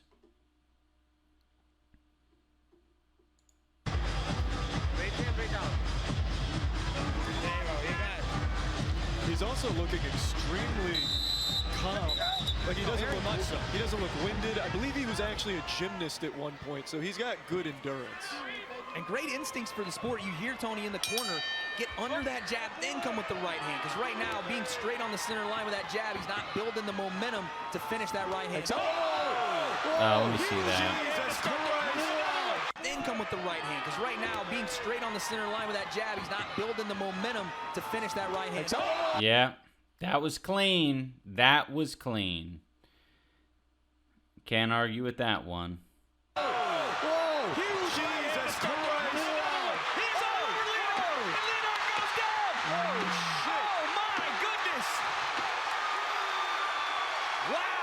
He said thank you for shopping, but the store is closed. Absolutely. That's it. It's over. Leonheart gets dropped. And that is all she wrote. You were right, Charlie. The lights were on, but no one was home. My goodness gracious. What a right hand and follow-up from Ethan Nestor. Wow. It's a 1-1-2. A 1-1-2. Wow, he set it up perfectly. Perfectly. Just as we were saying it, Tony, you dip under that jab, and Lynn, absolute hellfire behind her right hand there to start the beginning of the end. Great work from Ethan. What a killer. What a killer. And I think you nailed it, Charlie, when you said, listen, this guy looks so calm and collected. And then when that bell rang, it was like he switched it on the jab. Look at the high guard, double touch with the jab. Bang! On the ear. Beautiful shot in our Fansly Slam cam. And again, you see it from a different angle. Massive shot, and Leonheart had never been hit like that. The follow-up came behind it. Another big shot right behind the ear. Yeah, I mean... And that's one of those things, right? Like, some of the other fighters, you can tell the difference, right? Like, Ethan, like, smelled blood. A lot of the other fighters on the card would be like, yes! And they'd be admiring their work, and be like, I did that. Let's go into the next exchange equally. But Ethan was like, I got you, bitch. And then he went in. And as he was going in, you know, Leonheart was kind of collapsing down and like turning his head a little bit. And that's when you can get some of those back of the head shots in. Not that it's intentional or anything. It's just that you got to keep fighting, you know? You got to keep fighting. If you're going to go for the win, that's what you do until the ref kind of like pulls you off or, you know, they're officially, you know, knee to the ground. Basically anything but the... Basically any sort of indication that they've hit the ground. I think it counts when their knees hit the ground, when their gloves hit the ground, when their ass hits the ground. Was all she wrote. CrankGameplays, your winner. And to the ring we go with the official decision is Akinola.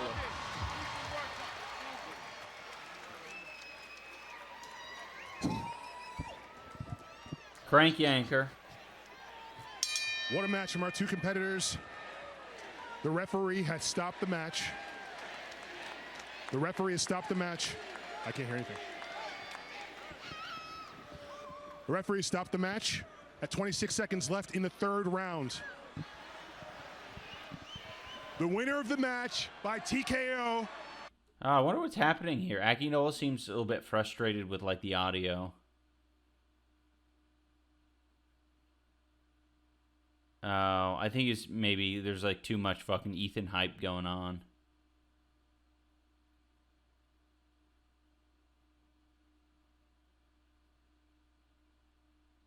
Ethan Nestor.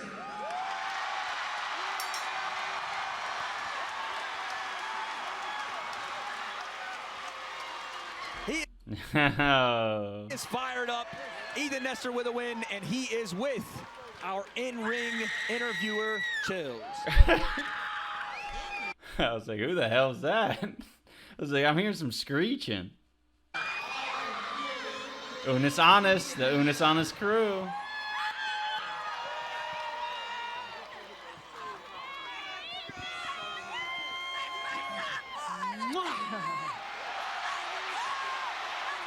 Ethan, you just won your first boxing match. And listen to the crowd. You have a ton of supporters here. What would you like Yeah, you don't need to rub it in. to say to all your supporters here? Thank you guys so much for supporting me and watching my videos. This is so fucking surreal. And I just want to say thank you so much. Is he gone? Thank you so much to Lee. Like, I could not ask for a better competitor. This was so amazing. We both worked our asses off. There's so many people online that doubt influencer boxing because you think that we're just YouTubers, but we are. But we work our asses off. So if you want to talk shit, get in the ring. Yeah. We all worked so hard. Talk shit, get in the ring. Every single fighter, win or lose, worked their asses off, and I have so much respect. Talk shit, get in the ring, bitch. We're looking at you, Keemstar. Get in the fucking ring. Clown. For every single person that stepped in this ring. Ethan, tell us what is next for you with boxing. I'm going to the Bahamas and I'm gonna get drunk and probably smoke a bunch of weed. Boxing wise, I'm still definitely gonna continue to train. We'll see, maybe I'll come back next year, but you know, just gonna take it chill for a sec. Congratulations. Let's give it up for your winner, Ethan Nestor. Oh, man. My goodness, gentlemen, the crowd favored on the night, no doubt about it. Ethan Nestor, what a massive victory, Charlie. Yeah, absolutely. I think he shocked a lot of people out there because everyone knows him as just like a really kind-hearted gentleman. And then he acted like the fucking butcher out here, just chopped Leonheart up. It was brutal. Kind-hearted, but took it to Leonheart. Tony, tell me. He nested his fists into Lee's head. See, I'm just like Wade. I know how to do this shit. Tell me what you saw there, man. Technically a solid guy. Yeah, he was. He was working behind his jab, looking for the right hand. And yeah, he went back to his corner. The coach gave him some great advice, and he took that advice on board. He did it, and then we've seen that fight end. Absolute massive win, but if Keem said he would fight you, would you do CC3? Hell yeah. but he won't because he's a fucking coward and a loser. Coming up still, we have our co-main event of the evening, and a man we're all too familiar with, Charlie. Harley of Epic Mealtime making his return to the ring after last year's brutal beating of Aaron Hansen. This is just a really big boy. This is just a freak of nature of a man. And he's also kind of trimmed down a little bit. He's a lot more in shape this time around, so I imagine his endurance is even better. So he's going to be a threat. He's out here like Solid Snake. Look at that. A cigarette in mouth, but this man has been training healthy, fit, fire, ready to go, is Harley Morenstein. Man, it's so good. It's so fucking good. Just like you. There's no plan. There's nothing above my brain. This is New Game Plus. I'm fucking chasing trophies now. Stacking up achievements. Someone actually commented, and it's the best. It was the best comment. Harley did one side quest and is now rushing the final boss. I was a competitive wrestler before I got into pro wrestling. I wrestled in high school and college. I know boxing is my worst thing. I've spent the least time on it. It's just you versus one other person. The test of wills begins as you start preparing for the fight. Oh, Harley's hungry. How are you feeling tonight way up there? As you start preparing for the fight. I actually just wanted to give you guys a little bit of info. It might be, man, there's so much fucking cool footage I want to like talk about, but this footage is from when we first sort of sparred me. I didn't spar John Hennigan, but me, Ethan in the back there. Hundar was here, Sabrina, Chris Raygun, and we all just switched around and we all got to fight Ethan's coach, and it was a lot of fun. It was pretty crazy. Pretty crazy. Harley's here? Hell yeah. Oh, Harley's hungry. How are you feeling tonight way up there? Take this out of my mouth, please. And hold it. Thank you. What do you mean? What a thrill. Creator Clash 2, I feel great. How do you feel? I feel very short right now. Good. So tell us, how long have you been training for this? A long time. Feels like lifetimes. Yeah. Lifetimes? Yeah. Are you ready to obliterate? Yeah. Gonna throw some hands in there? Do you think love can bloom on a battlefield? No, only death. Okay. Hopefully you're gonna kill it tonight. I already feel like I've been destroyed just looking up at you. This is starting to give me a headache. Let's throw it to Esfand. Wait, we're not done yet. I gotta fucking ask love you, that. what was that stare all about that you gave to Harley? Oh, you know, we're playing mind games, planning on feeding Harley a little bit of peanut butter and Johnny, because that's what I came to Creator Clash to do. Oh, man, that's nothing compared to what... That's a bit erotic. You're feeding him peanut butter and Johnny? I just heard him say. I mean, you should have heard what he said about your mother. Harley was talking about my mother. Harley, you're talking about my mother? And you have a serious problem. What else did he say? He's gonna like knock out one of my dogs? What kind of a person says that? Hey, Harley, I don't know if this is a game to you, but I ain't playing. I was just gonna knock you out, and now I'm coming for blood. Hey, back to you guys. I'm so sorry. Whoa. Gentlemen, that got personal real quick. Shut up, Wade. Shut up. Man, he's a wrestling fan. What can I say? And if you add these numbers together in age, it amounts to, well, an older being. But these two are looking youthful, ready to go. Charlie, talk to me, man. Well, there's a lot that I'm seeing here, and none of it's great for the mayor of Slamtown, if I'm being honest. The height advantage from Harley at that 6'7", the weight at 240, woo! That is an imposing being. Again, it's worth mentioning, right, that like with the Chris and William fight, right? With that one, some people say like, oh, such a fucking mismatch. I thought this shit was a mismatch. I thought Harley was gonna freaking dominate. I was so scared for John. Anyway, I don't want to spoil things. I'm just saying, I mean, I am spoiling things, but it's just crazy, right? I know that height difference isn't exactly accurate. It's more like maybe 6-inch difference or something like that. But more weight. That's a hard. Just saying. Just saying. Things can get a little bit more complicated. And also, Johnny Boy doesn't have any experience in the boxing ring. He's a wrestler. He's got a lot of bad wrestling habits. Down 50 pounds. Just saying. A chin's a chin. Yeah. Tony Jeffries, talk to me about this massive discrepancy. Yeah, as well. Well, actually, I wasn't able to watch fucking any of this. I just know that that Harley did some crazy ass antics. Oh, the age difference as well. But this is where, you know, I was too busy hitting pads with my coach. He was like, "Don't stop moving.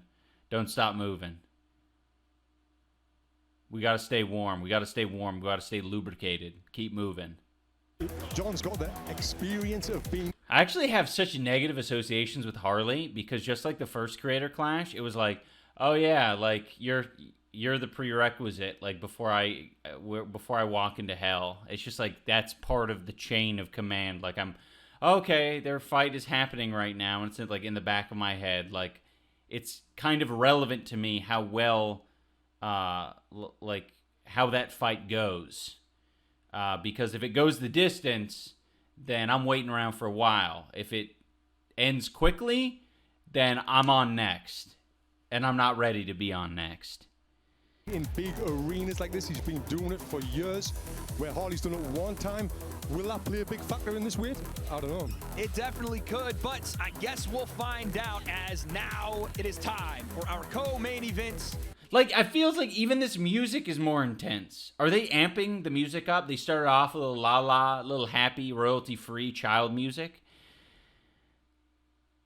Ian's saying he's mad that I got knocked out so fast. Yeah, maybe a little bit. No, I think I'm happy with that because that just... Waiting around is so much worse, you know? It's so much worse. Of the evening. Spoilers.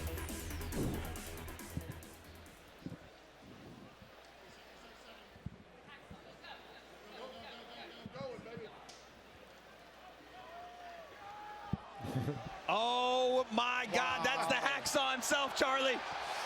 Whoa.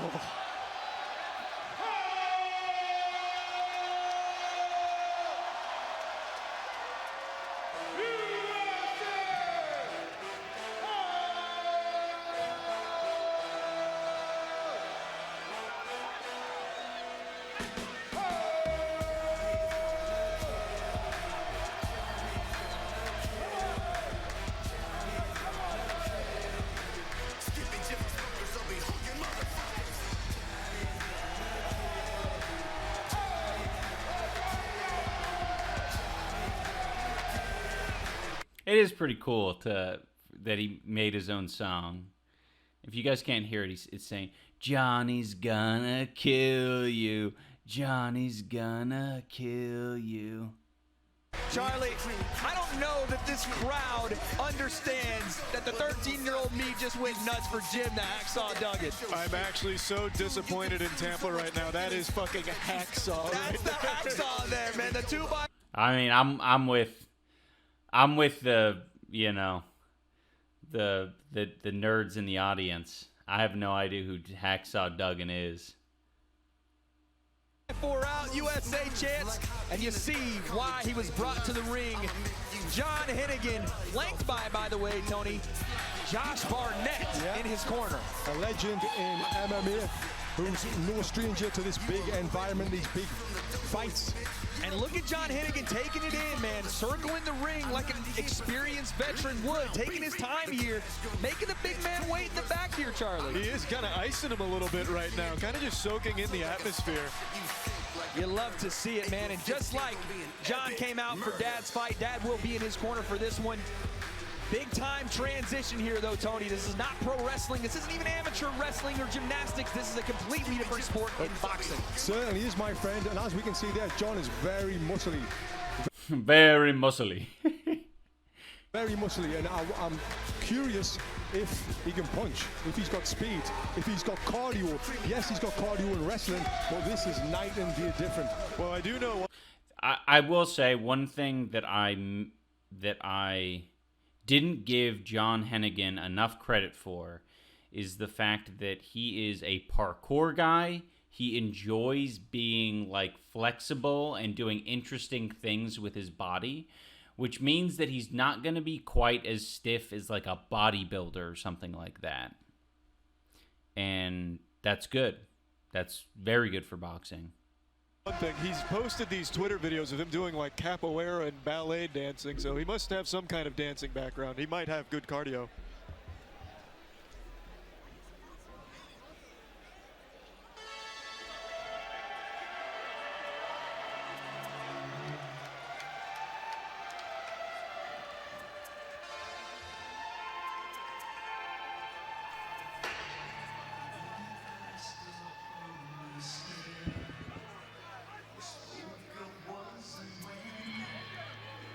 Well, I was looking to the entrance ramp, gentlemen, but I don't see Harley in there.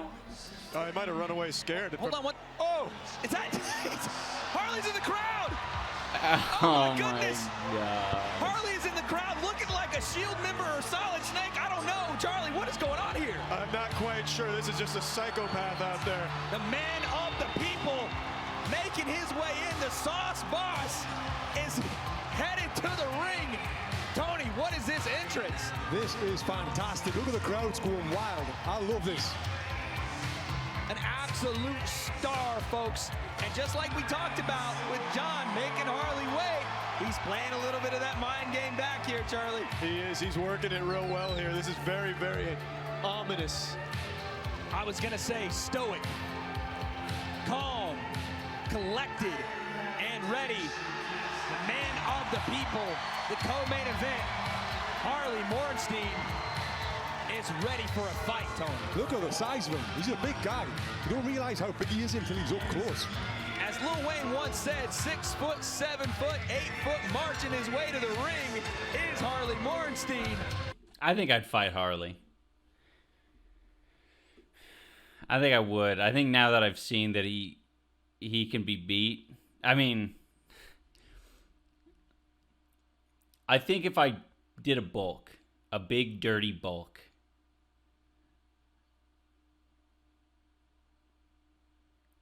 yeah. We couldn't be main event or co-main event, though. We'd be like, I think we'd open the show. That would actually be sick as fuck. Oh! Joe just broke the cigarette. Oh. No chance? Come on, guys. I would take that. We'll see. I'll see. I'll go to Montreal and do a little sparring with him just for fun. And then I'll decide after that. You gave him the cigarette? Oh, nice. Broke it up. Nothing breaking the spirit right now of Harley Morenstein. And I'm telling you guys, all the games and jokes aside, this man has got a lot to prove here because after his big-time victory last year at Thank you, Dad. Flash, not many people wanted to fight him. Yeah, not only that, he's been talking a lot of shit on Twitter. He's got people at his throat right now. If he gets knocked out, he will never hear the end of that. I would say a lot of the... That's like 2015 Ian versus 2013 John Jones. That is, yeah, that paints a picture. Influencer boxing community watching this one with a close eye. Listen, I'm as tall. I'm taller than John Hennigan. What are you guys kidding me? I'm just a few inches from Harley's height. Because the target on the back of Harley Morenstein. But it's now time. Let's get to Akinola with our fighter introductions. Continue to check out all the behind-the-scenes action for Creator Clash 2 at fans.com/Creator Clash. It's time for our co-main event of the evening. Introducing first, fighting out of the blue corner.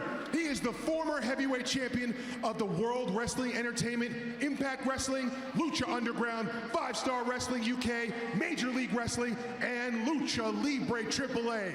He is the star of Boone the Bounty Hunter, The Speed of Time, The Iron Sheik Massacre, Hercules Reborn, and dozens of other films. His diss tracks including Peanut Butter and Johnny, which upset Harley's trainer so badly he bit his tongue while eating a slider after last night's press conference. They have tens of millions of views. He stands 6 feet 1 inches tall and weighs in at 212.2 pounds.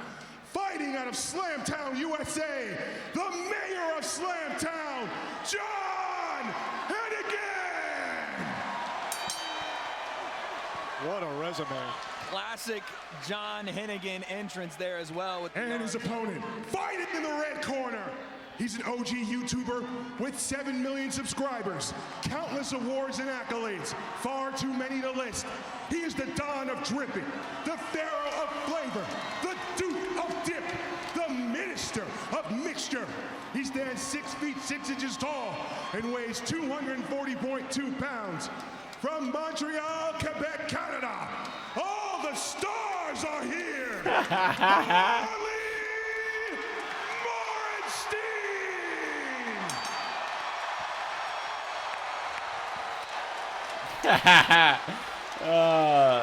I love that they made it on there. Oh, that's great. 5 rounds, 2 minutes, gentlemen. It is time. Our co-main event is here. Harley Morenstein, John Hennigan. Let's get it started.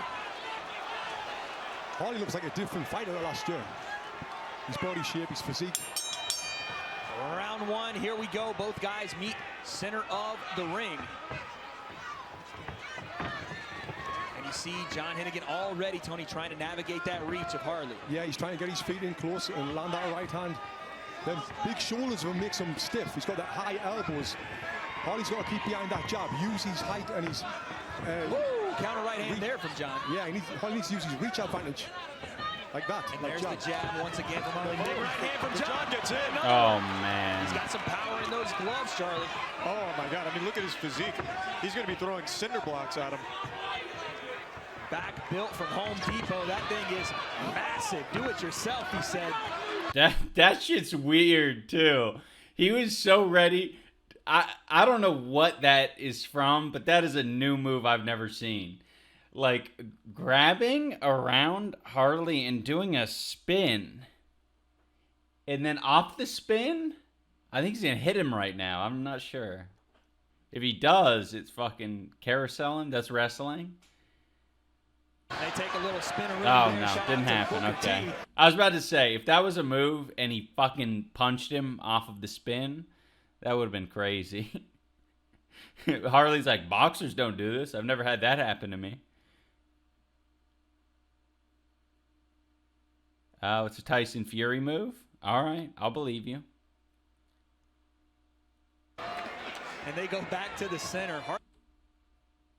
Great moment, though. Harley has yet to establish his jab, though, Tony. Yeah, he's taking his time, which at this level you've kind of got to do. So you should be working behind that jab, some feints. But there's a stiff one. And the right hand sneaks through again there. John takes it on the chin. And of course, Harley's wary about his power. Who wouldn't be? Look at the size of him. Absolutely. And a nice feint there from Harley. He retakes center of the ring. Sneaks in a jab once again. You see he's a little bit overcommittal on that jab, and John catches him on the counter. Yeah, certainly did. John's looking for that overhand right. Yep. Harvey lands a nice left hand to the chin there. Nice. Feint in the jab. Oh, that was a couple of good stiff jabs. Behind it. Beautiful shot there. And now the feints are coming out from Morenstein. And you see a little bit of that lumbering motion already here out of John. Oh, fuck. Hand, though. And that one puts Harley He's got him cornered now. That's going to be tough to get out of. Oh, another right hand. That's one thing. Yeah. That's one thing is the people who fucking put it on you. They get fucking hungry. Like, this is some Ethan shit, you know? This is some Ethan shit. This is some, I don't know. Some people want to fucking throw down type of shit. Oh, hey, Delegracy. Welcome. Good to see you here. Sneaks through. And then a cheeky right hand though for Harley. Oh, fuck. That is so crazy. Oh, I will say, Harley, I did, I don't know. You were used to a ring that was like that had more of a skirt to it, huh? I promise y'all, it wasn't as bad as it looks. Cause you just slipped out of that so fast. And that one puts Harley corners now. That's going to be tough to get out of. Oh, another right hand sneaks through. And then a cheeky right hand though from Harley. He goes down. You're all good, Harley. You're all good, baby. Get back in there. The look you gave is so fucking funny. Big dog. How you doing, big man? Wow. Falls out of the I love that. That's a moment, man. That is a moment. I wish I thought to do that. Yeah, the apron. Oh. Like a 1.5 feet on the skirt or apron. Normally what I sparred on. Yeah, and that's something that you get used to. That's so interesting. Yeah.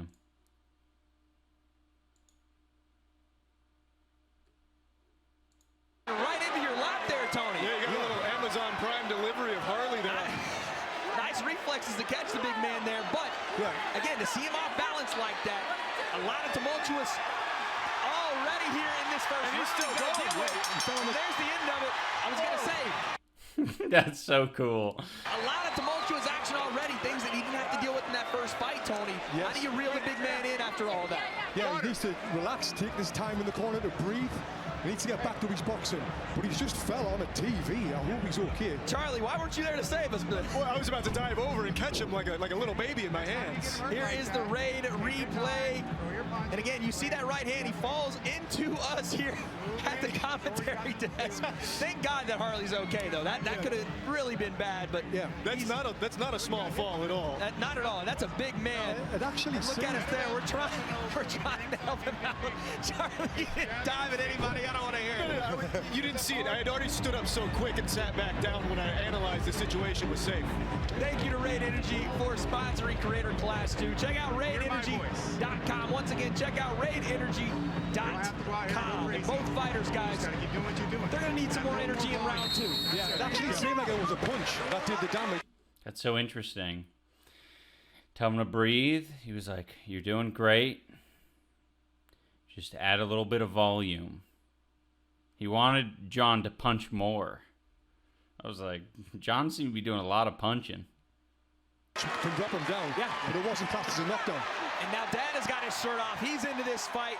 Round 2. I think you were right, Tony. That was a short right hand that landed and caught Harley off balance. You can just see the power right there in John's hands. Oh, they're very strong. I mean, just ragdolled him on that last one.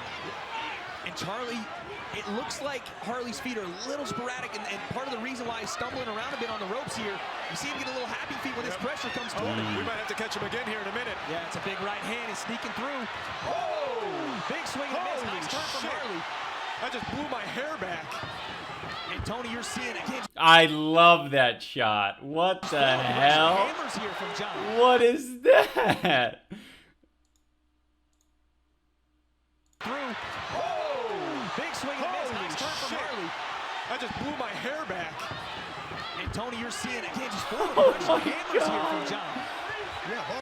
That's like a found footage thing. That's crazy. You hit the camera? I always wondered about that because the camera guys are just like, you know, they got that old school look where they're just sitting up, like holding on to the ropes and just like trusting that they're not going to get their, you know, a 250-pound man thrown into them or punched. 4D movie, yeah. He's not giving up, he's coming back. But again, we talked about the gas tank. If you're John Morrison, can you keep this up for 5 rounds? That's the thing. Especially with all that muscle, it's got to be taxing. And Harley staying composed, staying behind his jab. It's just the volume that you look for here from Harley. You're not seeing it yet, Tony. I'm not seeing it yet. It's kind of frustrating. I didn't realize I hit the camera. Everyone told me after. Apparently, he wiped the camera down and people cheered for him. Yeah, like, it's just crazy the amount of pressure that some people give.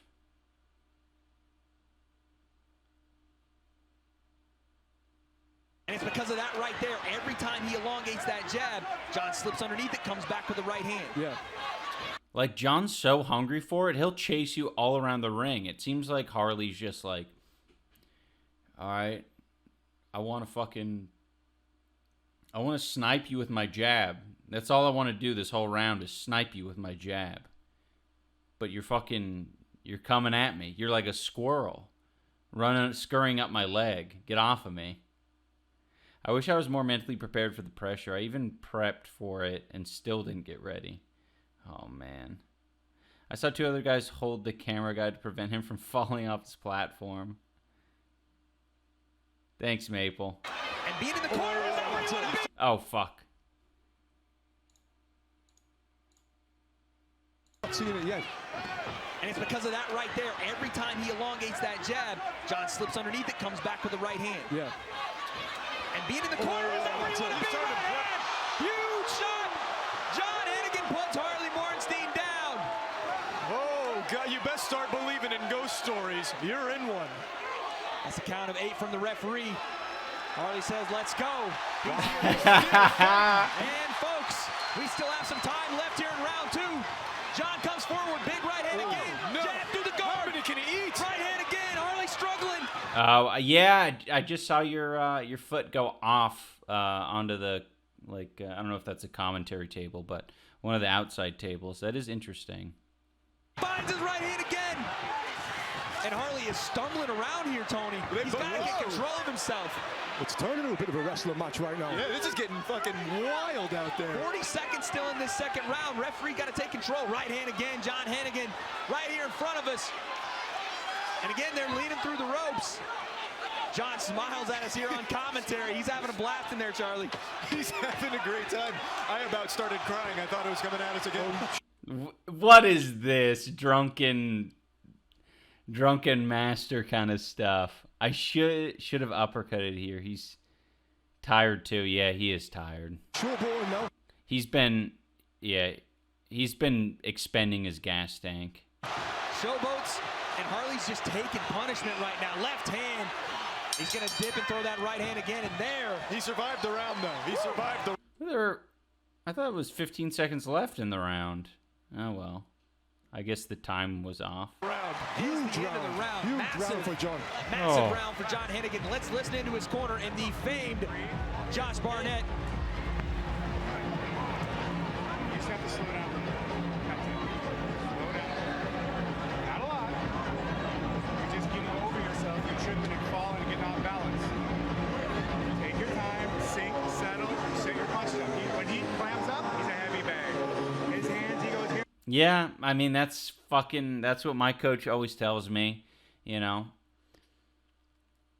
They're vulnerable, they're a heavy bag. When you're just doing this, you're not doing, I mean, unless you're throwing off of it, but I don't know. A lot of the times you're not, unless you're a pro, you're not able to fucking quickly throw off the block. You hit hard, high, then hit that gut. When you end up going to those neutral corners, relax, focus. Can you hear me in there? Yeah. Okay. All right, here's our raid replay, and you see Hennigan moving forward, punches Harley into the camera. Yeah, just delivered the Krusty Krab's pizza right there to the camera guy. And then a big jab through the guard as well, again from John. It's been all John Hennigan so far, Tony. It really has. One punch can still change it in heavyweights, but it's not looking good for Harley. Look at that. Cameraman's ready to go. He's flexing. But here we go with round number 3. Harley's going to have to flex some muscle and throw some shots here because he's getting overwhelmed so far. Harley is moving onto John's right hand. He needs to be moving to his right. Oh, right. Harley was telling me this. He said that he never did this before. He knows not to circle toward the right hand. But for some reason that night he was doing it. Oh, that fucking sucks. I'm sorry, Harley. Look at that. He's walking straight. I'm messing up here so much. Stepping on the wrong side this whole time. His overhand right. Ugh. Onto that right hand. And again, you keep seeing his... Oh! I think that was it. And throw some shots here because he's getting overwhelmed so far. Harley is moving onto John's right hand. He needs to be moving to his right. Look at that, he's walking straight onto that right hand. And again, you keep seeing his... Oh! Huge right hand, and that's it! Referee waves it off! Wow! Jesus Christ! Right hand from John Hennigan, and the mayor of Slamtown has just staked his claim as the mayor of Creator Clash. What a shot! My goodness! This guy rewinds it. Yeah, we got to see the killing below. That was heavy, Tony. It was heavy. He really outclassed Harvey right there. He outclassed Harvey. What the hell? Harvey Weinstein, what are you doing here? And folks, the reason you're hearing a little bit of caution and pause in our voices, that was a shot, man. And we just want to make sure that Harley's okay in the corner here, but... He's fine. We're from the future. We know he's fine. What a victory for John Hennigan. That was brutal. That was absolutely brutal. I haven't cried since I was born, but I'm about to start crying now after witnessing that. Oh, you know what? From the angle I saw it before, I was kind of like, oh, that just kind of looked like Harley was like falling with it. Like he got punched as he was like falling back. So I'm like, that couldn't have been that bad. But it looks like you bounced off the ropes like fucking into it. Let's rewind that shit. A victory for John Hennigan. Let's make sure we saw that right. That was brutal. That was absolutely brutal. I haven't cried since I was born. Bam bounces into the ropes with the jab, and then About to start crying now boom. after witnessing that. Look at that. Man. At the momentum as Harley bounced off the ropes here, and then the right hand behind it. Watch, it was almost like an Irish whip, Charlie, as he bounced off the ropes into this huge right hand. Yeah, John was just on another level here. You did look fucking angelic as hell, though. Yeah, I was gonna say your hair. That's awesome. Everyone else who had hair that long was braiding it and shit.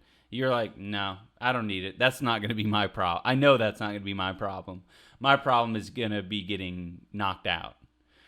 The problem won't be that my sweaty hair gets in my eyes. On the slam cam from Fansley. Tony, talk to me about that victory for John Hennigan. Yeah, great victory for John. I will be surprised if anyone wants to fight him now in the creator space. I was surprised anyone wanted to fight him at all in general, just taking one look at him. So you got to... Does wearing headgear make it any safer or make it worse? It doesn't really. I mean, at least the data, scientists and data is showing right now that it doesn't make it much safer for like concussions and head injuries. It does reduce the chance that you're going to get cuts, though. Like Anissa says. Yeah. Oh, yeah, she's even saying it makes head injuries more likely, which, you know, makes sense. I think it's kind of like in some ways that, well, I guess it's different than the whole football thing. But, yeah. Crazy. Respect Harley for doing that. Yeah, great job, Harley. We're proud of you. Absolutely. You're our champion, because OG YouTubers, like, I don't know who this wrestler is. I don't know who the hell this guy is.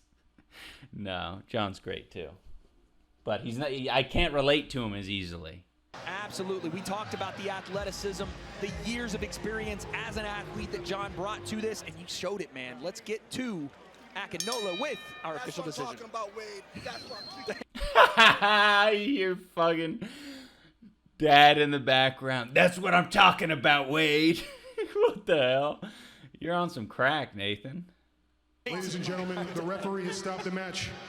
With 22 seconds left in round 3, your winner by TKO, the mayor of Slamtown, John Hennigan. Yeah, that shot is just so fucking sweet.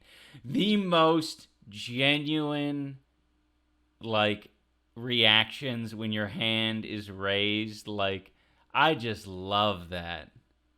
Face after face. I want a fucking compilation of everyone's hand getting raised. Oh, man. So cool. I love how he came over and gave Harley a drink.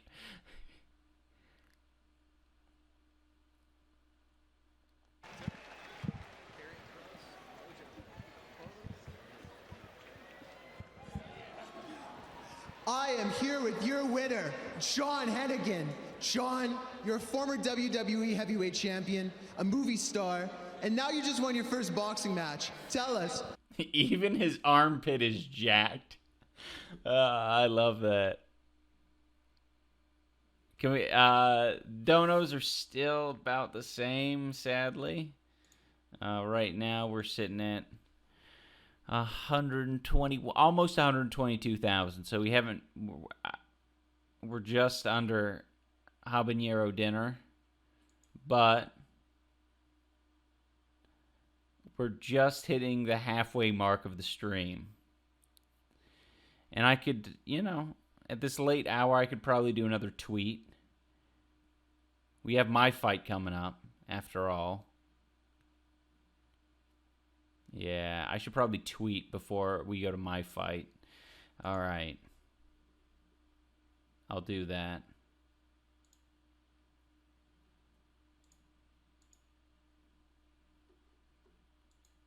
What is going through your mind right now? Boxing is its own thing. It's different from wrestling, from stunt choreo, from movies. I know how hard I worked. I know how hard Harley worked. He didn't come here to mess around. I got all the respect in the world for that man right there. Let's hear it for Harley Morenstein. No.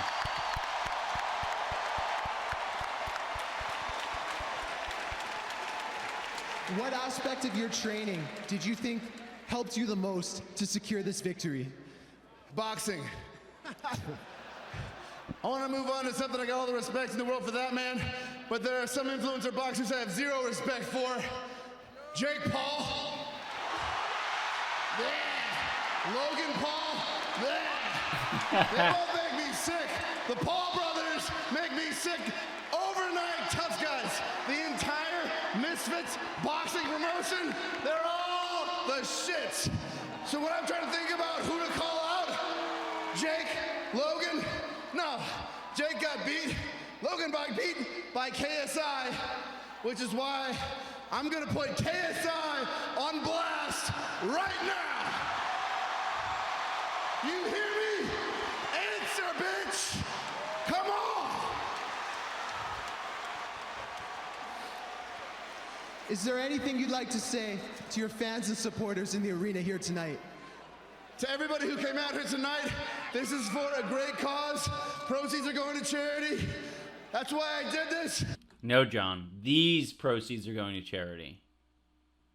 There are no proceeds there. I also did this for money. I ain't gonna lie. Just keeping it real.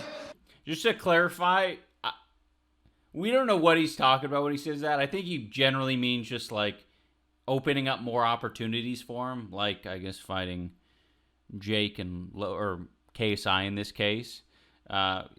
He got the same 20,000 as everyone else, but yeah, he's yeah.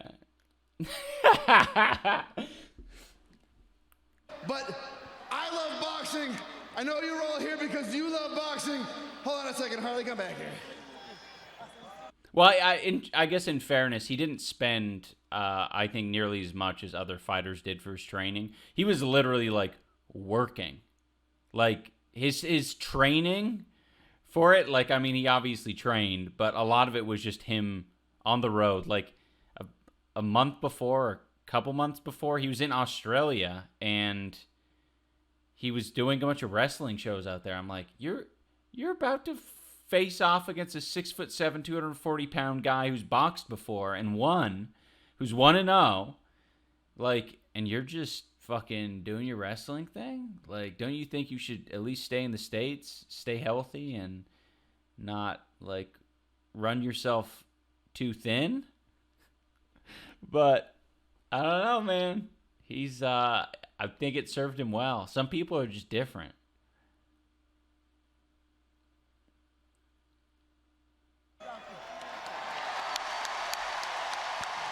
I want my revenge, John, and I want... He was in Tijuana like 6 days before Creator Clash wrestling. Yeah, I don't get that, dude. I was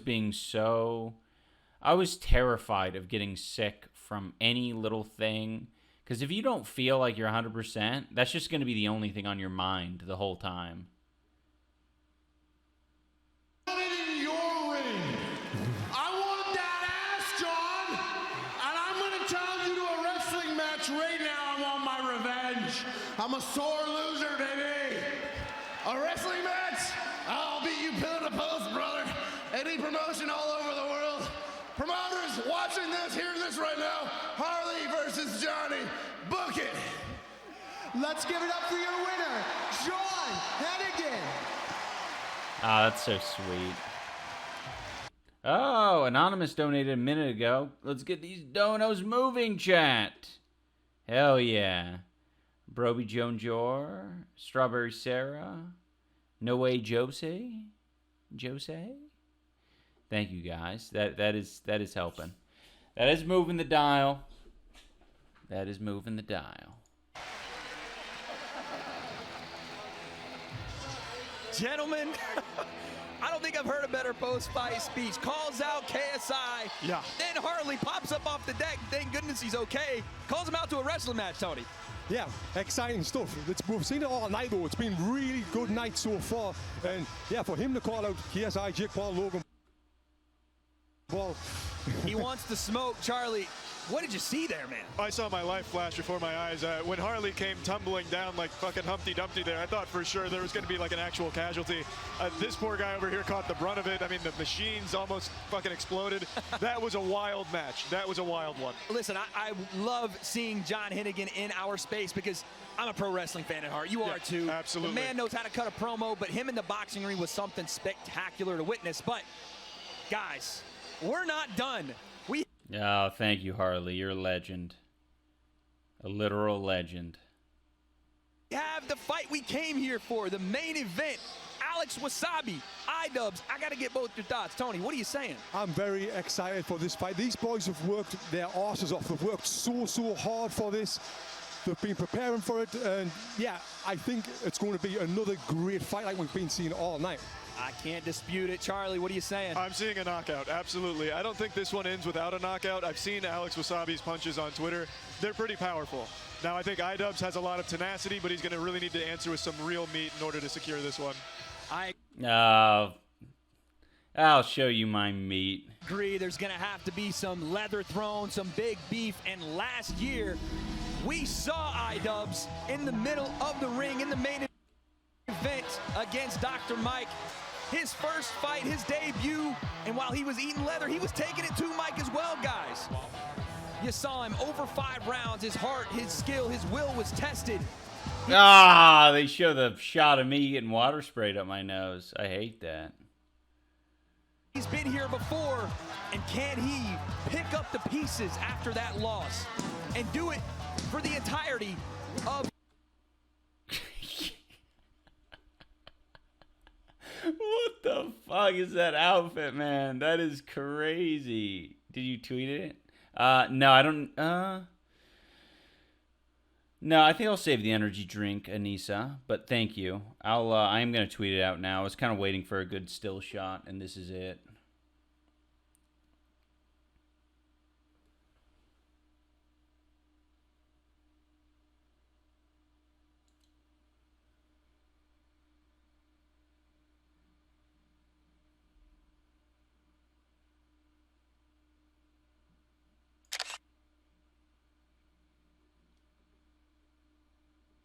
Yeah, that's it. That's the shot.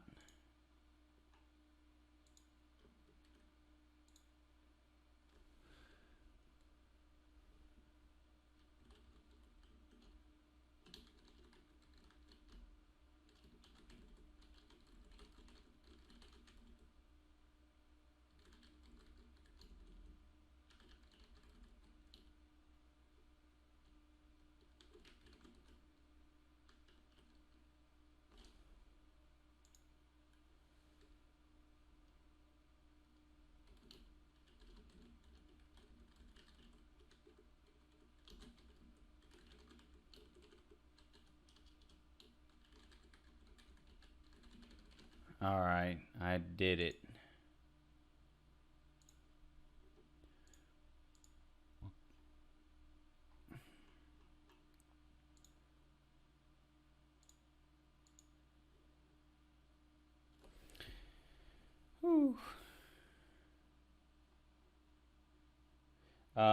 Why am I so bad at life? Donated $50. Lifetime boxing fan and an active amateur. Thanks for all you and Adhesive have done for the boxing space and charity. Lost my dad and grandpa this year, and the positivity is awesome to see still.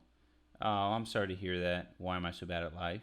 That is great, though. I mean, fucking, it keeps you healthy, and it's kind of hell, you know? It's hell to fucking, you know, go through life. But, you know, time heals all wounds. That's what I keep telling myself. So, you know, the next day is going to be different. Maybe it's going to be worse, but the day after that, eventually it is, you have to have a day that's better, you know, if you keep going. Thank you, LJ Steele, for donating $20. All right, let's see this shit. Creator Clash. Here he is backstage. Talk to me about that rope, Charlie. Yeah, I don't exactly know what I'm looking at. It's Tingle. It's fucking Tingle. There, it almost looks like the gnome from what's it called? Oblivion. The Oblivion I do like those punches, though. gnome. He's trying to send Alex Wassabi into Oblivion. Tony, what are you seeing on the Look mids at the there? form. Perfect form. He's doing everything right. He looks really good. Looks sharp. Well, folks, this is the one you came here for. It's time for the main event. My boy Ian coming back. Hi. I have to dedicate my time to a sport that leading up to now I had zero interest in. I like this song that they got playing in the background. A commentator never made me so angry. It's not as simple as like, this guy wins, this guy loses. It's like a whole journey. I think it's going to be a pretty cool fight because neither of us has fought with 10-ounce gloves, so anything could happen. When that bell Nothing happened. goes off, to me, you're no longer a friend. You are just in my way. I'm coming at you with everything I have, so prepare yourself because I'm not holding back. Tonight? Yeah, I think so. Oh, okay. Yeah. I mean, me or you? Me. Oh, yeah, okay. Yeah. We got this. I wonder if that was intentional, that guy like walking in front of the camera. That looked like set up. Yeah. We fought in 10-ounce gloves, and we did 3-minute rounds. Oh, maybe that was Joji. That'd be fucking cool. All right. Was that? No, it sounded like Bombs Over Baghdad. That's why I liked it.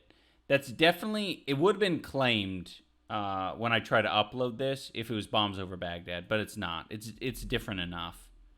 Very similar, though. Hey, guys, we are here. I am here with Alex Wassabi. He is ready.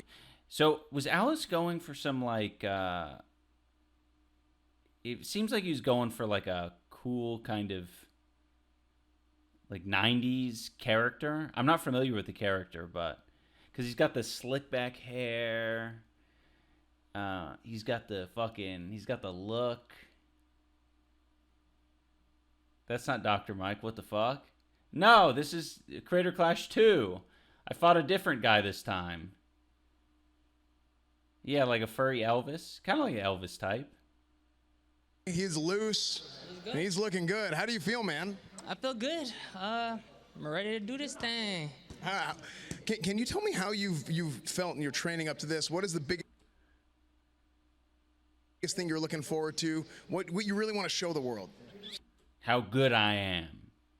How skilled I am as a boxer. I want to show myself. I want to test myself. This is a good test. I respect my opponent. I want to see what he got. Let's see if it'll match up with what I got. Okay. Well, let me ask you one more thing. When you were first approached about doing this, how'd you feel? Or what was your initial thoughts? You want to do it right away, or did you think about it? Immediate, yes. I was at the first one. I saw they raised a lot of money. I love the vibe. I love the atmosphere. And Sorry, Alex. This year was a bit different. We pulled the old switcheroo on you. But no, in all seriousness, Alex was a very... he did have a lot of interest, because he could have... he could have gone with another boxing promotion for sure. You know, a lot of, you know, he was kind of in that world. But he wanted to box in our event, and it was a good match. I was like, put me in there, and iDubbbz was like, how about main event? I was like, boy, if that's what you want, that's what you're gonna get. There you go. That's good. He's nice. He's relaxed. He's not in a lull. He's focused. He's confident. Amaranth, what do you got? We got the man Dork. himself tonight. How are you feeling with this turnout? I fucking hate this. I hate this so much. Excited. I'm excited to be here. Thank you for having me. You see, we got this Tingle fit. Loving it. What made you choose this one tonight? Because I dressed up for Tingle for Comic-Con like 2017 or 14 or something, and I just love the character. I love that. Proving that nerds can get it done. Gonna throw hands tonight. Yes, I'm going to throw many hands. Can you tell us Tingle's magic words? Do you know them? Kululimpa. That's it. He's gonna make his opponent limpa tonight. Oh. Let's make it go, boys. That's Woo! lit. That's lit. Amaranth coming in with the good jokes. Gentlemen, I have zero idea what Oh man. That's crazy. that means. But you know what tingles when I see this matchup is my spine. Charlie, talk to me about it. His spine tingles? Yeah, last time, I don't know what I put as my hometown last time. It was actually it was like somewhere I was born or something. But in this one, I put Seattle. I had to represent Seattle this time. Well, I'm not going to talk about the matchup real quick. I want to apologize. The gnome that I was thinking of is not. Oh, by the way, guys, if you're just joining us, I would encourage you to donate. You can donate down there. We have a link down there. And we have all the charities listed, whichever charity you want to donate to. Most of them contribute to the Tiltify campaign. But the Critical Role one is the one that we're like focusing on for tonight. And it adds to the total. Thank you.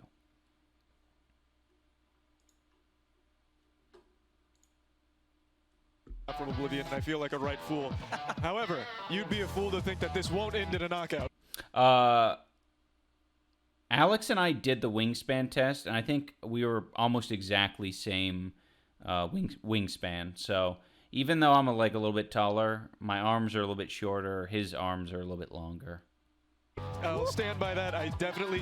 That's why I like the fight as well. Is you're both basically the same, as even as it can get. Yeah, true. We're not from Seattle. We just live there. See this one ending on the map. Tony, what are we seeing on the matchup here? Yeah, I think we've got a pretty close, even fight. Now iDubbbz fought Dr. Mike last year, and iDubbbz had to put weight on when Dr. Mike lost weight. And now he's at a more natural weight, fighting Alex, who's at a more natural weight as well. So I think, I think we're going to see a great fight right now.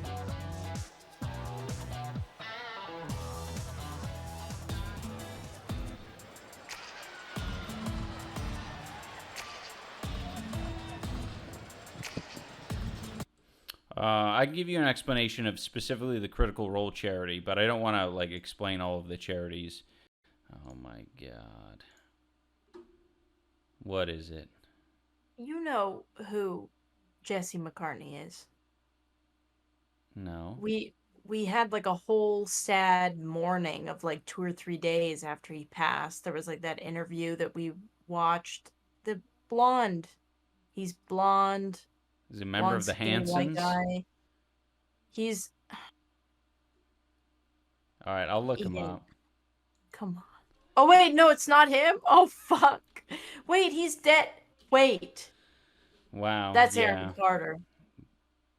That's Aaron Carter. I don't know, singing White Boys. Oh, my lord. Who's Jesse McCartney? You just embarrassed yourself. I know. Live. Why were you so confident in that? You had the ability to just Google his name. Cody Simpson, Jesse McCartney. Cody Simpson? Yeah, they're all the same. Blonde white boy. I'm tired. Leave me alone. Wait, who's Well, that Jesse is McCartney? fair.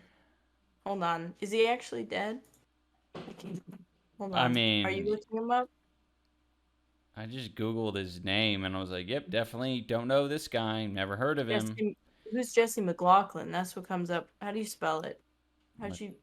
McCarthy or McCartney? I don't know.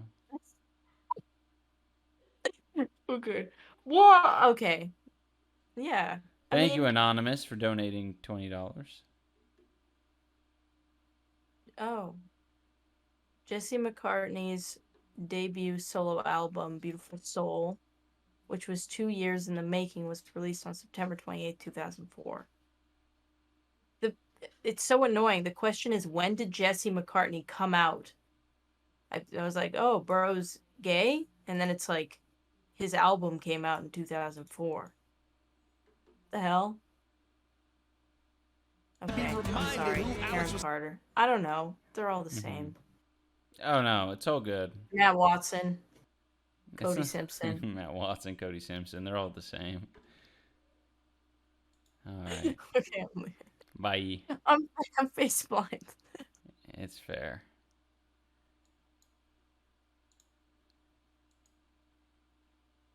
Matt died. Yeah, true.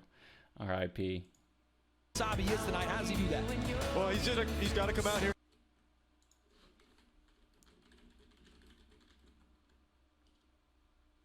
Oh, yeah. I Want You and Your Beautiful. Beautiful Soul song by Jesse McCartney. Yeah, yeah. No, he's correct. But did he say he died? I think I just saw that in the chat. I don't think he said that. He said R.I.P. Or he maybe just said R.I.P. in terms of, like, irrelevant now. Like, his career died. He's got to knock Ian out. Like I said, I think this has to end in a KO. I stand by that. And I think the time away... Oh, well, fucking Alex failed then. Because it didn't end in a KO. Interesting. Since that win is just going to make him even stronger. So he's going to come out here and look even better than last time. And as well, the boys are wearing 10-ounce gloves, which is going to be a big... I'm not a boy. We're not boys, Tony. We're men. difference.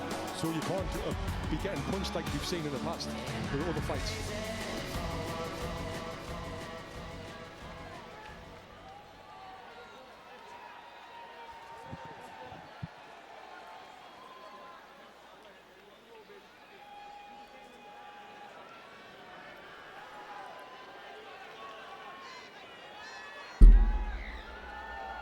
By the way, guys, I don't know how many of you know this, but my original walkout was going to be me in a chef outfit with the boys playing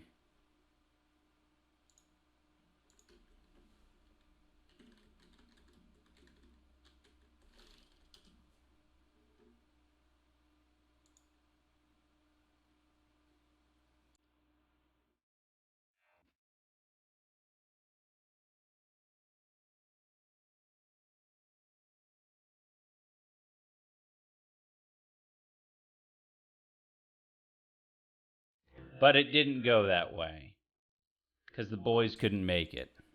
One of the boys made it, but not all of them. It would have been fucking sick. Maybe that's what I needed. All right, here we go.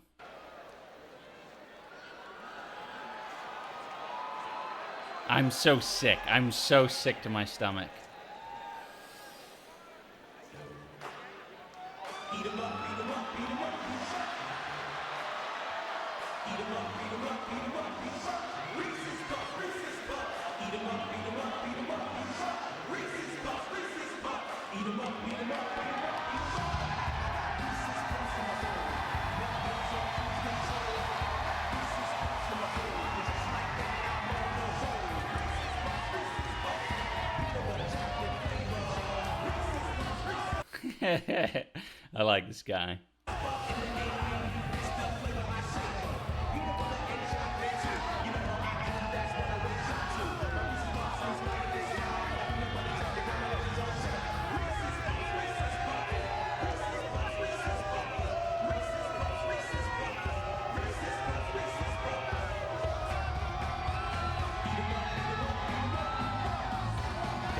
folks. iDubbbz returning in the main event. Now, his boxing skill has definitely improved, Charlie, but what about those dance moves, man? Those dance moves are some of the worst I've ever seen in my life, honestly. Shut up, Charlie, you bitch. You can't dance, you bitch. I'll outdance you any day, bitch. We should have a creator dance-off. I'll dance on Charlie's grave. No, that's not what I meant to say. I meant to say, Charlie, if you think my dancing is poor,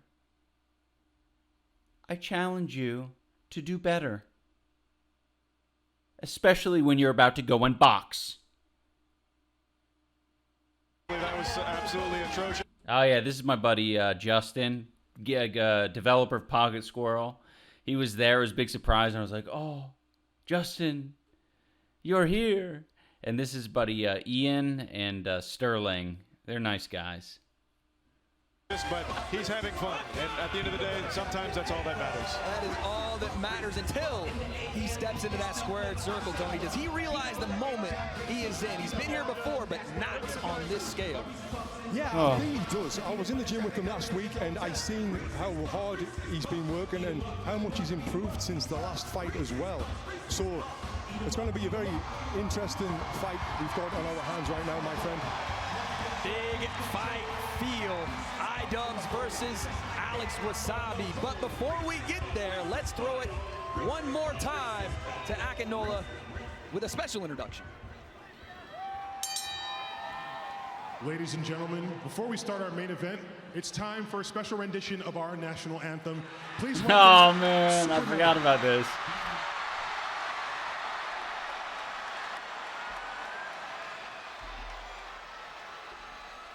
The boys.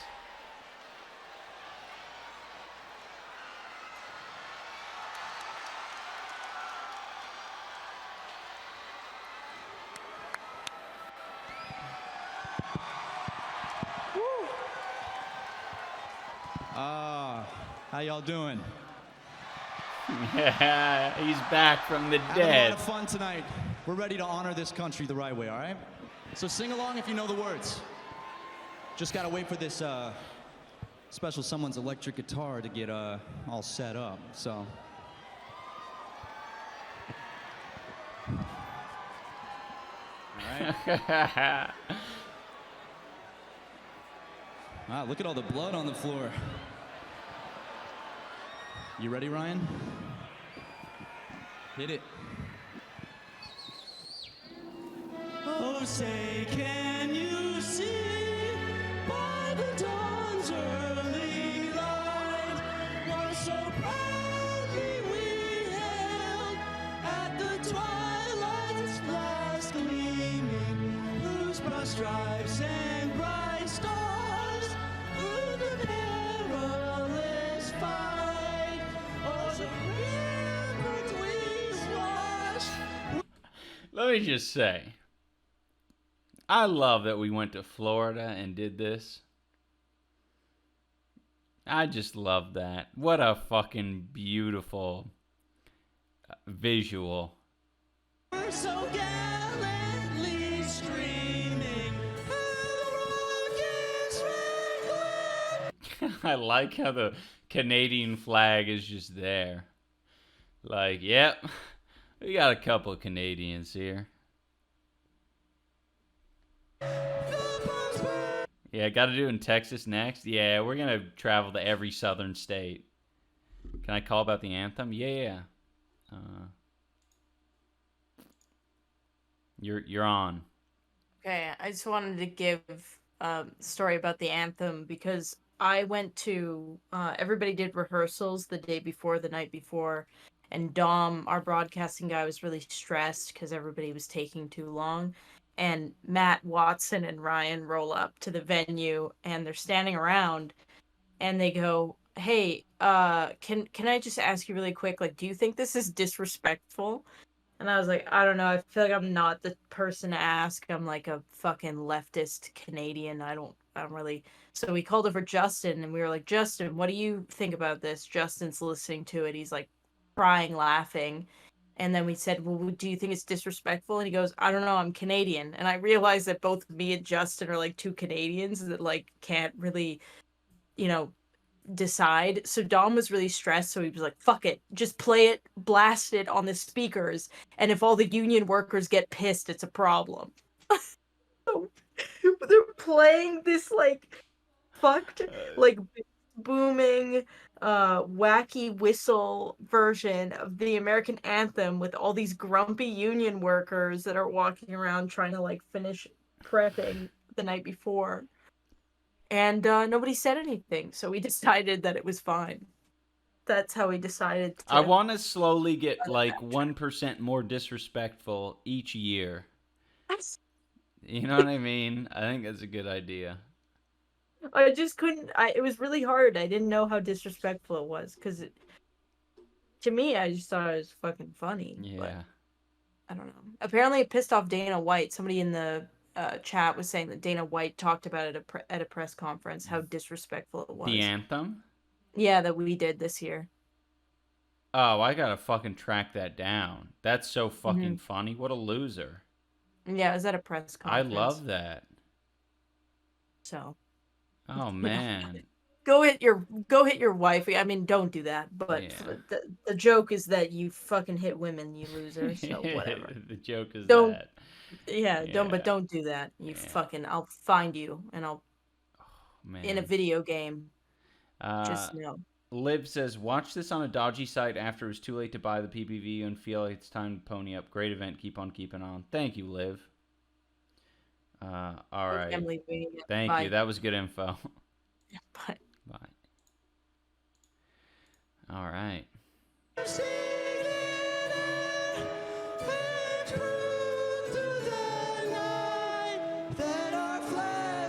What a way to prove that you're an old, out-of-touch loser. You know? Oh, shit. Look at this old, out-of-touch loser. Look at me. I got my hand at my chest. I'm being respectful.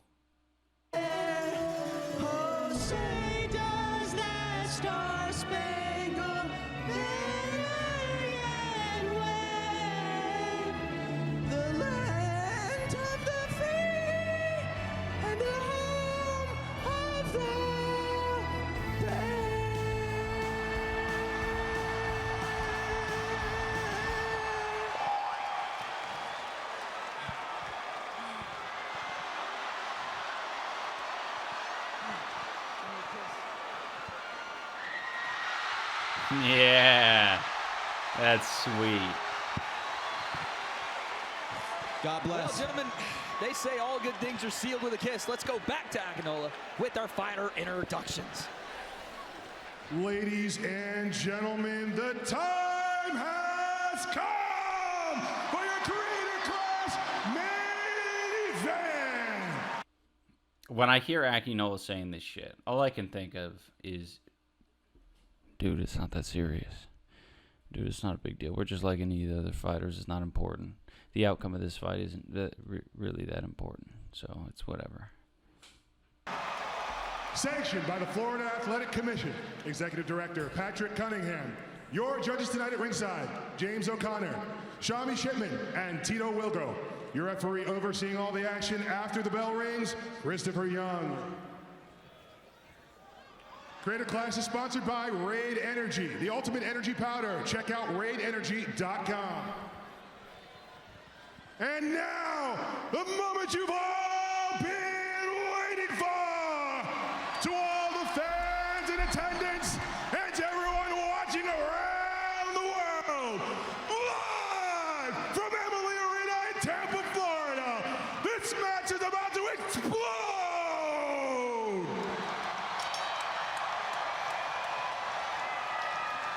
Introducing first, fighting out of the blue corner. He's a Filipino-American creator and an OG YouTuber with 11 million subscribers.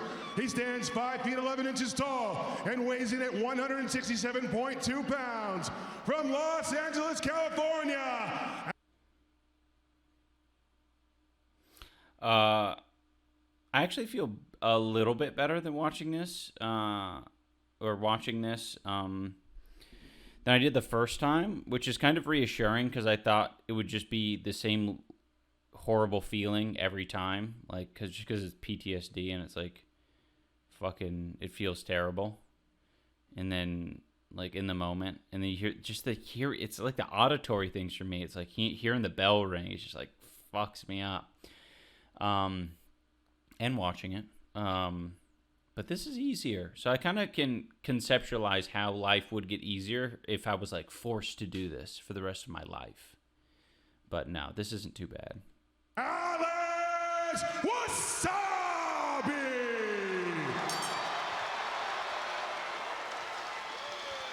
And his opponent, fighting out of the red corner. He grew up in a trailer park, sometimes wets the bed, and knows that My Hero Academia is a mid-anime. He stands 6 feet 1 inches tall and weighs 165.2 pounds. Fighting out of Seattle, Washington, the alien, iDubbbz!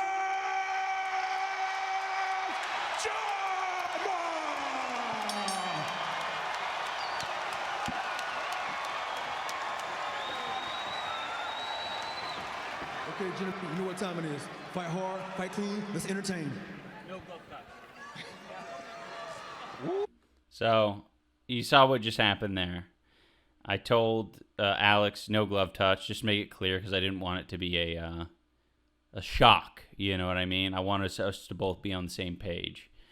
I'm glad I did that. Even though I think Alex would have been, you know, he would have just done it, you know. It would have been normal, but got to make it clear. You heard that, Tony Jeffries. No glove touch. No glove touch. He made sure he told him. Now let's check our rules, as this is a pro fight here, sanctioned by the Florida State Athletic Fuck, Commission. I hate this.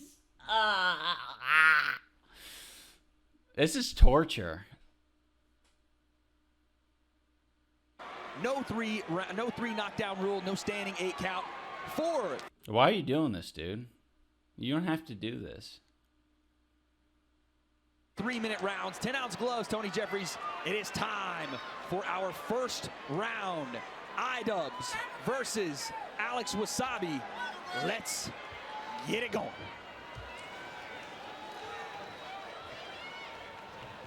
Gentlemen, the butterflies, I gotta just say, come on now. Yeah. Come on now, big fight. Why do you got butterflies, Wade? You have money on this or some shit?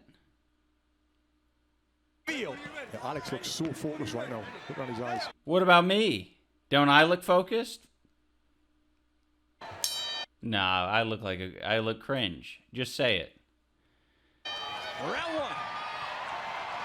Both guys center of the ring. Alex starts out with that double jab. Ian trying to paw out that lead hand.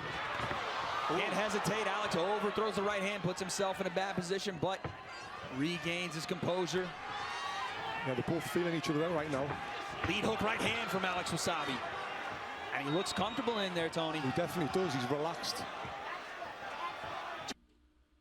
I'm trying to spam my hand forward so he doesn't know what's coming. Charlie, you saw iDubbbz last year looking in phenomenal shape this year, though. Yeah, he's looking a lot better this year.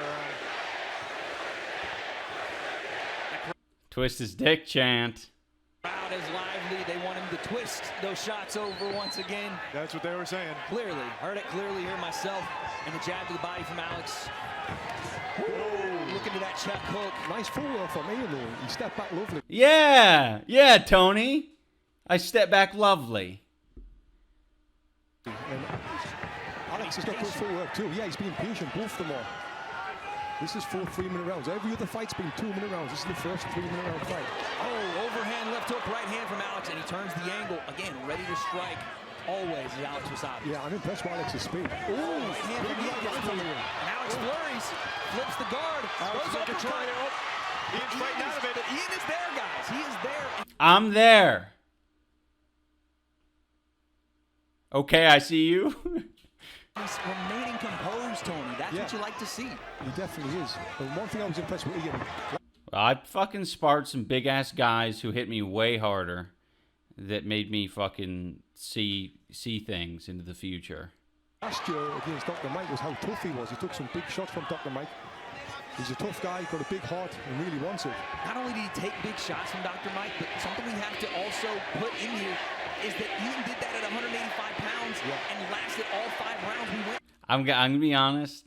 It did feel good to hear my name being chanted. That did feel good. Because I was like, oh shit. Some of these people want me to win? What the hell? I feel like the Alex and Dr. Mike, I don't know. I feel like people overblow that stuff about like who has power and who doesn't. It's like, it's more like dependent on like what you're doing, I think a lot of the time. I don't know. Every punch felt the same as Dr. Mike. They're hard punches, you know. But you could see even in Alex's position here, right? I've like never done this in my life. In my fucking life have I ever had my hand down here and done this.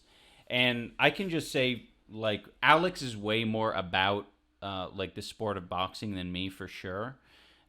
Because I think he just likes to like, I don't know, play with like different things. I don't know, man. Like, yeah, it's a Philly shell. Yeah, I mean, I've like accidentally or intuitively done it like a few times before, like things like that, like, you know, protecting yourself with your shoulder and shit like that. But I don't know. It's just like not. I think I just need more years of having fun with boxing, you know, rather than training super seriously. I think I need to like kind of fall in love with it a little bit more because I'm not at the same like level where I'd be like, I'm doing the wrong thing if I'm trying this shit in a fight. Last year, his gas tank is going to hold up here. Yeah. Nice double. He just jabbed me like 3 times in the head. Oh my god. All right, I want to see that again. So put in here is that Ethan did that at 185 pounds and lasted all 5 rounds we went last year. His gas tank is going I mean, I hit him in the head there. to hold up here. Angry old man. I'm gonna hit you in your side gut, if you don't mind. 1, 2, 3. Yeah, triple jab, and all of them landed. Upper throw. Man. And Alex is throwing here, man. Yeah. You've got to manage that gas tank. Nice jab again from Alex. Yeah, we'll like to see Ian move on his feet a little bit more. Oh, left hook. He's stumbling a little bit. Ian's getting caught with some big shots here early, and the legs are already a little wobbly here, Tony. Definitely. No, legs aren't wobbly. They aren't wobbly. Don't say that shit. Looked like there was after that right hand from Alex. And now you're seeing Alex showboat a little bit. Look at the feints. Throwing the arms out everywhere. He looks so comfortable there right now. Oh, nice jab. And again, he's turning that hook over in the right hand behind it. Tony, look at that shot again. His eyes rolled into the back of his head there for a second, I'm pretty sure. And again, you see him setting up that right hand. Nice turn again from Alex on the clinch. I'm very impressed. iDubbbz own body weight there, Tony. He definitely did. I'm very impressed with that. Yeah, that was not a knockdown. I fucking fell. I shouldn't have fallen. I take that as a loss. Alex's footwork and his agility right now. Great job. Popping out that jab. And you're seeing him not only throw that right hand, Tony, but you're seeing him turn it over. Left hook leading into it, really ripping that shot. High level stuff from Lovely, lead off for the left hook. Wow. Every shot Alex is landing is a very powerful one, it looks like. Ian's walking through him here in this first round. You wonder how long can he keep doing that, but at the same token, Tony, you have to wonder, can Alex keep this pace up? Exactly, yeah. That's the big thing. But Alex working behind his jab. Lovely now. Solid jab there from Alex. Oh, and Ian runs right into a right hand. Lovely counter from Alex. That's the first round. All Alex Wassabi so far, Charlie. That was a rough round for me. That was very rough. I was like, I think when I, right there when I was walking back, I was like, oh, not this shit again. Like, ugh. But, yeah. It was kind of good. It ended up being, I think after this, I started to get my flow a little bit. Yeah, absolutely. He was in complete control right there. Like a hungry animal about to get a feast. Let's let's take a look at our Raid Energy replay. And again, it was the jab that started everything off, Tony. Yeah, lovely jab from Alex. He's throwing them uppercuts there as well. Boom. Oh. Big stiff jab, and Ian wore it. But you can't do that over 4 rounds. You got to find a way to move that head off center line, come back with something big. Here's Alex's corner. No, you're doing well with it, okay? I just don't want it to get sloppy. Listen to me. When you're in your exchanges, okay, your head is a little high. I don't want those big shots coming. He's too slow to catch you if you're on. But if you're too up, he might catch you with something stupid, all right? Okay? Keep your focus. Yeah, the corner being very cautious there, but we're very happy with how Alex is doing in that first round. He said you got to keep switched on here. Ian's dangerous. If you keep that head up, he'll catch you. Round number 2. And again, that check hook has been there all fight. Nice jab there from Ian. And a left hook from Ian. Yeah, Ian's coming back on that. And now look at this left hook. This is a different intensity we're seeing from iDubbbz here. And a different level of power on the shots here. Yeah, those had a lot of meat behind them. He puts them. I don't know. I felt like I was doing the same thing as the first round, but hey, if they think there's some meat on it, sure. Extra mustard on a couple of those. I don't think I've seen that level of skill and power from iDubbbz from the first fight to now. He switched the gear there, Tony. He definitely did. He threw some high-level punches, and then he come back again. Now Alex has got to be aware because those 2 left hooks landed flush. He's looking a bit more Alex comfortable. Has been hit with something like that in a fight yet. Right. Yeah, Ian's looking a lot more comfortable in there right now. Compared to the first round. Alex goes to that check hook. Oh, yeah. He landed that. There was an exchange where it was a little bit more 50-50, and then he caught me with something, and he was like, it's on. Again, he's throwing big shots over. And that's what Alex's coach warned him about is keeping that chin high and exchanging because an overhand right can come through the guard there. But a nice combination once again from Alex Wassabi. 2 minutes left here, round 2. Oh, another left. Yeah, that was a check hook. He just fucking...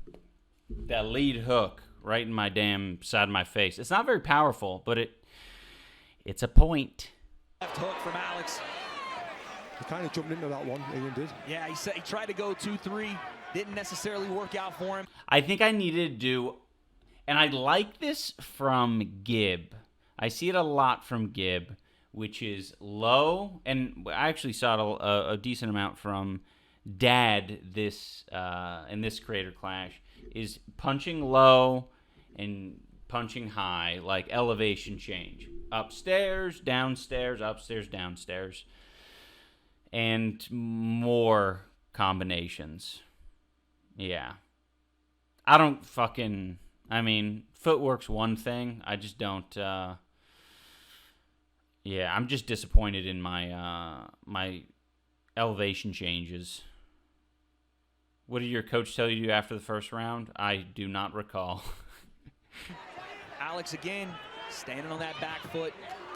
Ian walking forward, stalking him, cutting the ring off. He comes forward. Some shots to the body there from iDubbbz.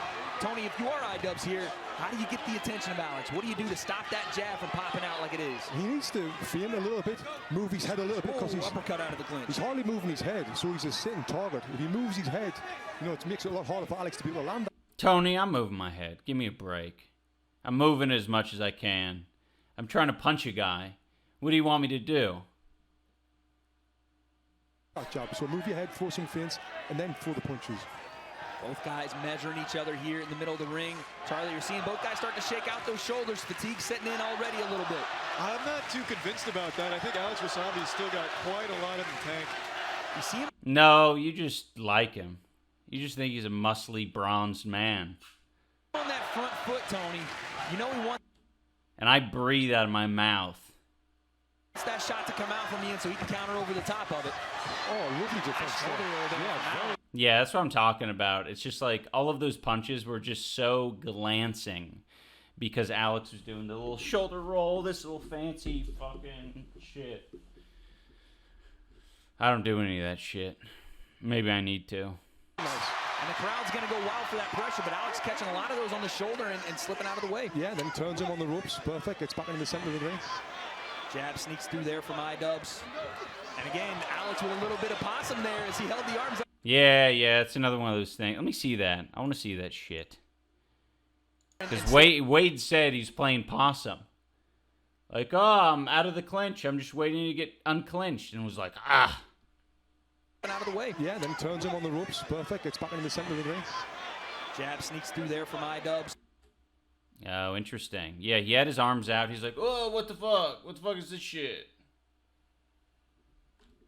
And again, Alex with a little bit of possum there as he held the arms out, said, referee, separate us, and then started throwing off the clinch. Very nice work.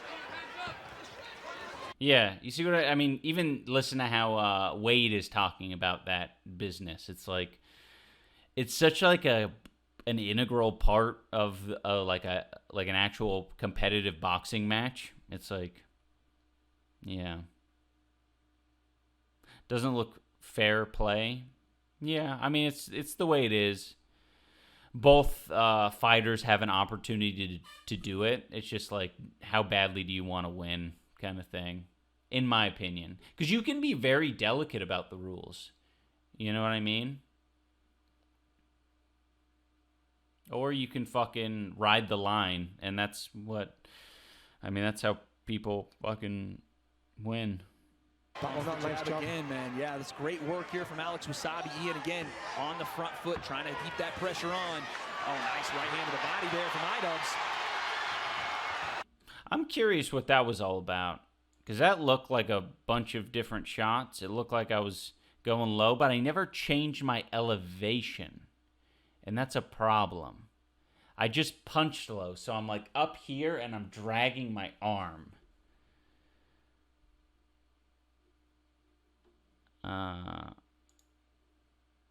Again, man. Yeah, that's great work here from Alex Wassabi. Ian again on the front foot, trying. Okay. I'm gonna fucking slow this speed down. Miss. One. Got him a little bit.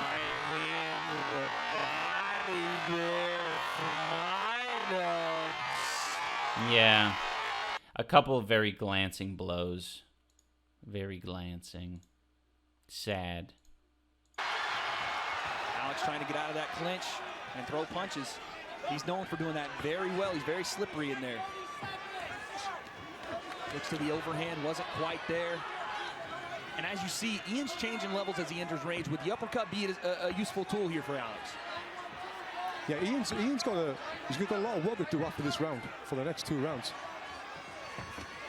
Again, the check hook comes out. Alex bounces on it. He's seen him hurt. He's pouncing on that. Last 7 seconds. Right hand. Alex Wassabi, that lands. And Ian's just going high guard here. Bad round. I mean, like, the end of it was really bad. I think I could have won that round if it was, if that last 10 seconds didn't happen. Finish by Alex. Yeah, he brought that one back, absolutely. Big finish. Ian's moving to the crowd. He doesn't seem fierce. He loves it in there. We've heard Alex's corner. Let's take a listen in to iDubbbz. You don't need to go wide. Take a drink. Relax. Relax.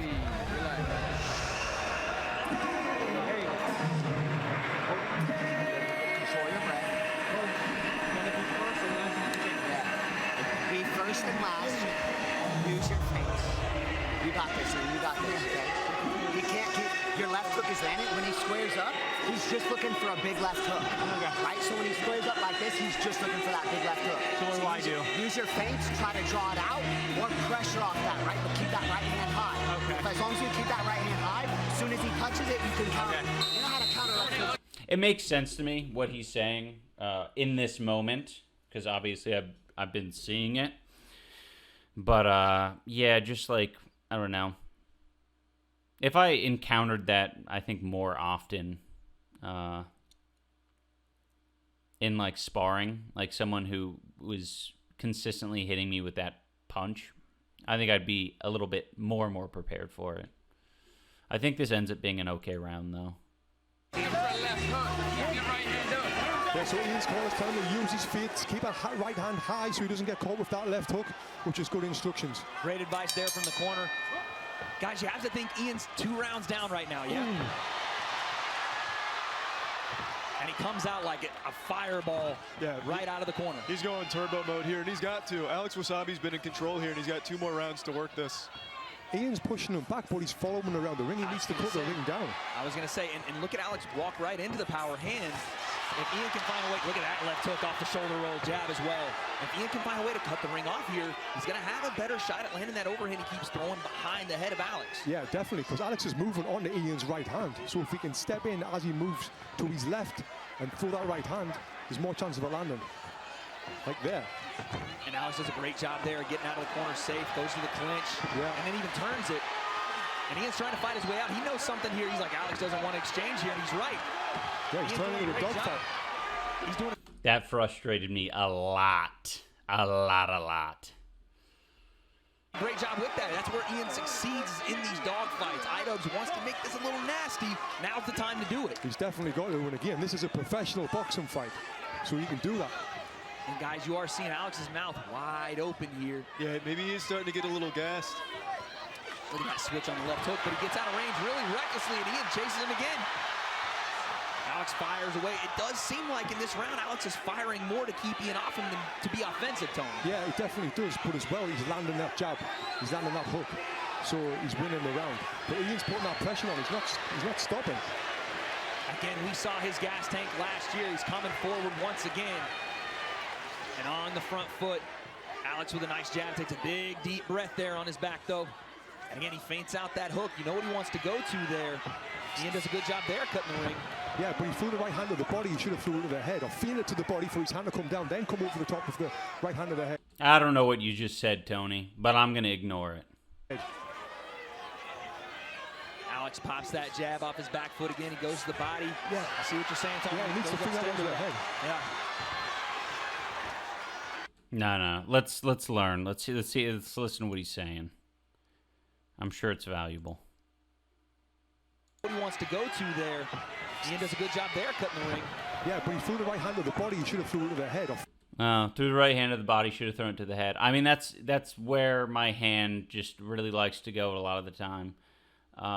Fucking, I don't know why, man. I don't know why. I wish I knew. Feigned it to the body for his hand to come down, then come over the top of the right hand of the head. Alex pops that jab off his back foot again. He goes to the body. Yeah, I see what you're saying, Tony. Yeah, he needs to Yeah, I don't want to hurt the poor guy, so I'm just like I'm just a little tapping him on the body. Into the head. Yeah. And the pop has gone from the shots right now from Alex as he's trying to continue to throw them. But Ian's stalking forward, keeping Alex on the ropes. This is where he's got to go to work. Yeah, he's got him in the corner now. He's got to throw that punches. There's a nice little left hook. Yeah, lands that left hand. That's where I told him. I was like, "You're scared, bitch."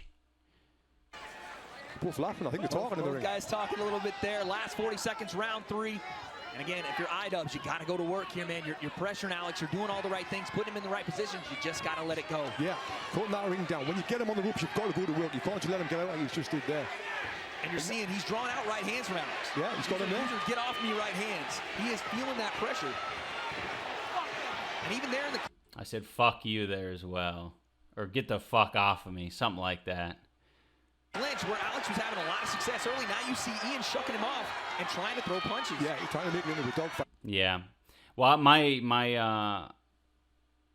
cardio was better. And I didn't realize that until it was like kind of too late.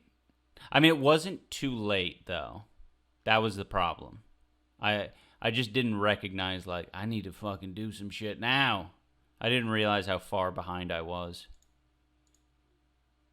You just got to let it go. Yeah, cutting that ring down. When you get him on the ropes, you've got to go to work. You can't just let him get out like he's just did there. And you're seeing he's drawing out right hands from Alex. Yeah, he's got him there. Get off me right hands. He is feeling that pressure. Right there. Fuck you.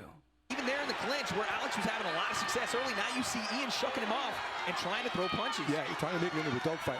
Yeah, you can tell how uncomfortable and how foreign it is to have someone like trying to clinch me, and I'm like, fuck it, it's not the same. It's totally different when someone's trying to not get hit or whatever.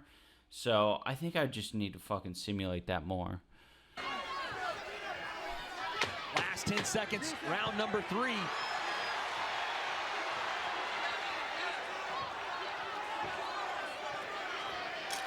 iDubbbz comes Definitely won round number 3. Definitely. forward, and that's the end of the round, fellas. But there's only 4 rounds.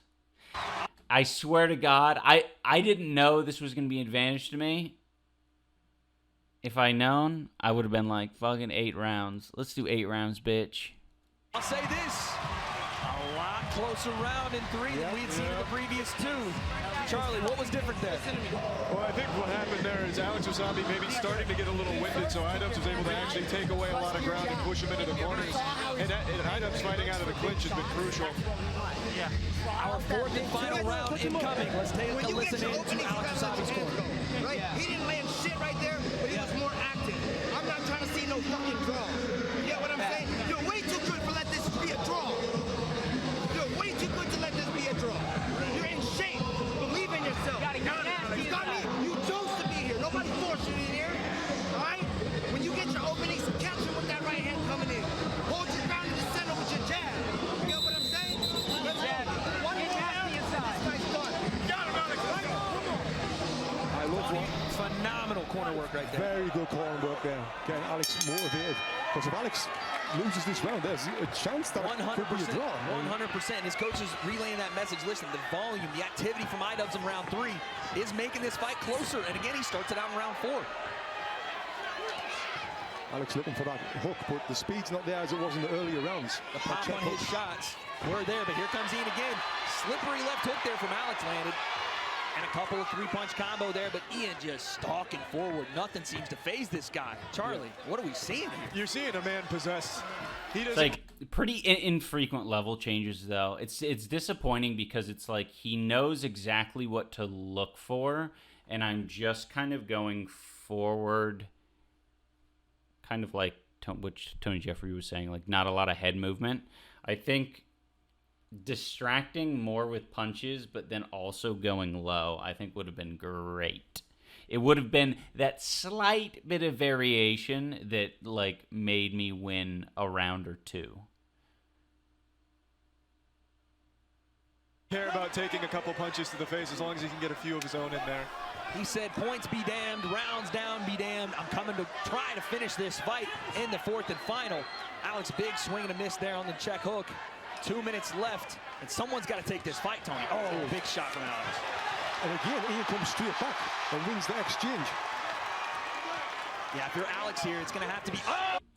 Hate it. Hate it. Right hand off the clinch. That's a nice shot, man. Lovely. And again, Ian comes straight back and wins the exchange. Yeah, if you're Alex here, it's going to have to... So annoying. The fucking clinch fighting is just so annoying. Oh, right hand off the clinch. That's a nice shot, man. Lovely shot. Again. What is this, clinch games? What is this, the dirty clinch games? Where you just fucking, where you hug and you're like, all right. Just like decide kind of amongst yourselves when you're both gonna stop. And then kind of also have the idea that someone might tell you to stop or force you to stop. Or maybe jump out of there and hit the other person when it seems like you're going to get broken up. Ian just stalks forward, but you wonder now, is that activity, is the volume going That almost looked like I hit him in the nards. to overwhelm the one shot from Alex? The couple shots here and there where Ian's throwing 3 and 4. Yeah. That's the thing. So Ian's got to really work right now. We've got 1:40 left of this last round. Right hand, left hook as they turn. You're hearing both corners screaming instructions. They know how important this last 1.5 minutes is. Someone's got to take this fight home, guys. iDubbbz backs Alex into the corner, but then lets him out, Tony. Yeah, he needs to keep him there. He works hard to get him on the ropes in the corner. He needs to keep him there and go to work. And again, 4-punch combo, but really nothing left behind that. Both guys feeling the effects, Charlie. Yeah. I wasn't feeling shit. I wanted 3 more rounds at least. We're reaching that point now. Those arms are feeling heavy. we're not seeing that same level of power or speed from Alex Wassabi as we saw earlier, but iDubbbz. Man, that left hook from iDubbbz just barely grazes by the face. Both guys landing some left hooks there, Tony. Again, Alex's footwork was great, how he pivoted out and got his back off the ropes. High-level stuff. Phenomenal footwork there from Alex. And again, shoulder rolls and puts iDubbbz on the rope. Nice 3-4 punch combo there from Alex. Very good, very good. Oh, nice corkscrew uppercut. That's a big time shot from Alex. But iDubbbz, again, back and forth we go. Nice right hand, left hook. iDubbbz says, cool, I just walked through those. And fires off again. But you're right, Alex, I don't know if it's going to get seen to the naked eye how slick he's being in this round. Yeah, he's been very slick. But as well, what's going through Alex's mind right now, he's hitting with like everything. Every single shot he has. Every single shot he has. Last 20 seconds here in round number 4. Big looping overhand from Alex. Nice check left hook as iDubbbz comes in. He turns him on the corner. Last 10 seconds. Really can make a difference here if you're Alex Wassabi if you throw some shots. Oh, right hand. iDubbbz comes forward. Alex clinches. And that'll be the end. Round 4 in the books. Ladies and gentlemen, that is your main event of Creator Clash. And now we... Man, I needed to win the 4th round.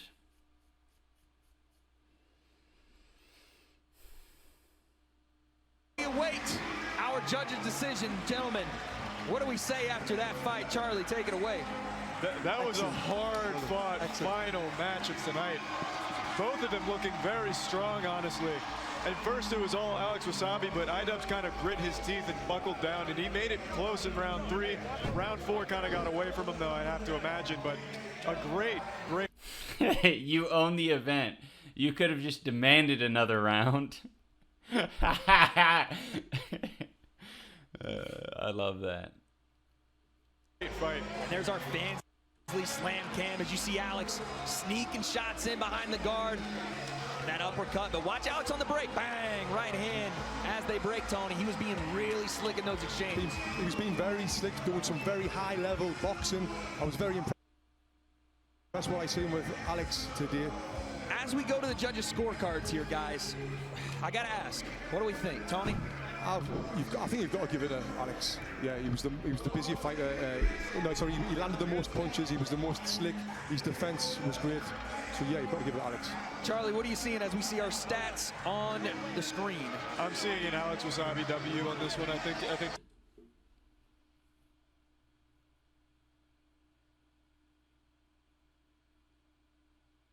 CompuBox. Tony's absolutely right. Not only was he more active and more slick, but just the shots he was landing were significantly more meaningful shots. Wait, is he saying look at him, look at me? All right, yeah, you're less you have less cuts on your face. Big deal. I was hitting your ribs, you bitch. Well, one more time, folks. We go to Akinola with our judge's decision in the main event of Creator Clash number 2.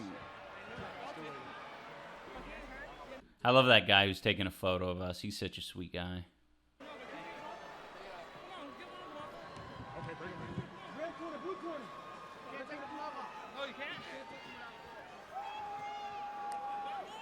Ladies and gentlemen, let's give it up for our competitors for a great main event there. I got smaller nipples than Alex Wassabi. I think that means I'm evil. It's time to go to the scorecard. James O'Connor scored the bout 38-38. Shammy Shipman scored the bout 39-37. And Tito Wilgo scored the bout 39-37 for the winner by majority decision, Alex Wassabi.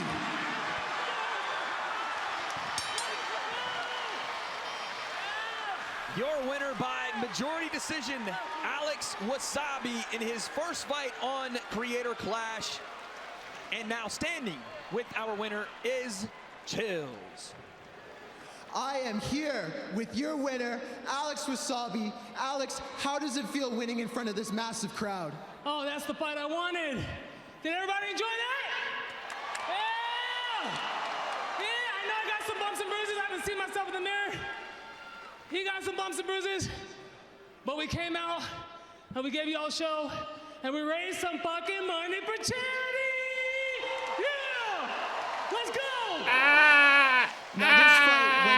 questions. What did your corner tell you between rounds? They said, yo, keep doing what you're doing. You killing it, boy. You too fast. He can't catch you. And then some other Yeah, he didn't say that. But something like that. stuff, but I was so in the moment, I don't remember. So Alex, you are now 2-0 in your boxing career. Tell us, what is next for you? Oh, let me tell you something. All right, I've been sparring for this camp, right? And there was this guy I was sparring with. I've never sparred with him before, but he told me after we're done sparring that he's been sparring this other dude for a year, and this guy's getting pretty good. And that guy goes by the name of Guava Juice, formerly known as White Wassabi. Yeah, remember me? You remember me, boy? Brilliant, brilliant. Call out one of your friends. So, but make it sound like there's some sort of feud there, and then you can just zip it up. No, you just had your wedding. You're on your honeymoon. When you get back, get to work.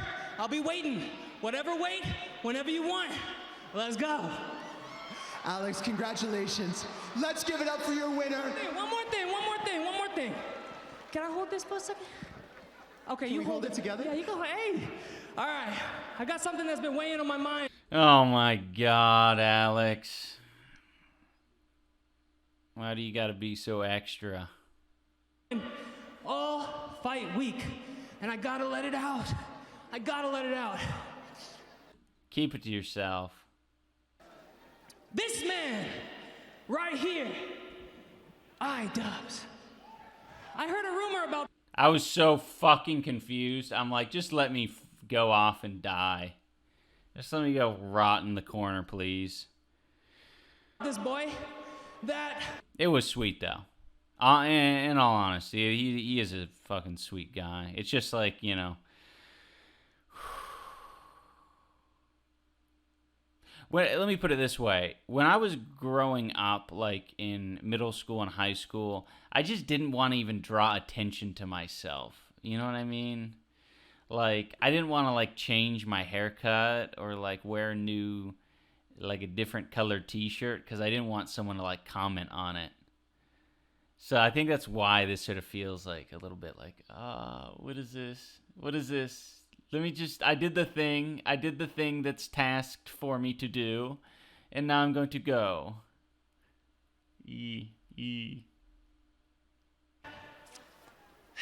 This might be his last fight, and he might retire. I don't want that. Do you want that? No! Well, let me ask you guys No, you don't know me. It is so sweet, though. I can't talk shit. It is. Question! Can we all agree that this man right here got that dog in him?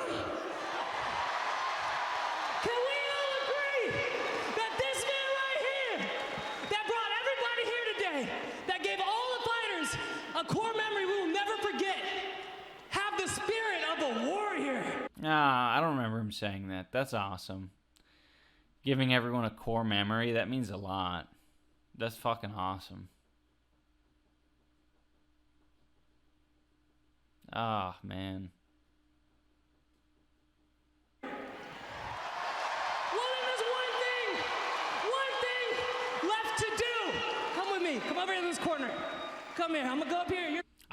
To be honest, I thought that, like, at this point, I was like, what the hell? Like, what is this guy gonna do? Is he gonna bring out a cake or something? Like, is this planned? Tall. You just hold it right there. Man, Alex is so extra, man. He is absolutely that guy in movies. You know what I mean? Like, what is that? Anissa, I think you would relate to it because we just watched it together. But the main water character in Elemental, that's Alex Wassabi, in a way. You know, part of that, you know, a little bit of that energy. You know what I mean? Yeah, kind of main character, like, I don't know. There's ways to describe it. Say it with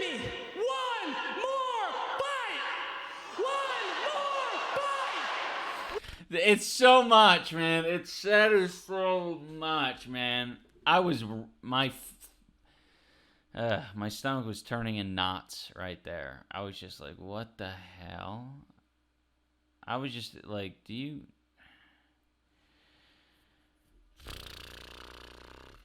It is sweet. It is sweet. Okay.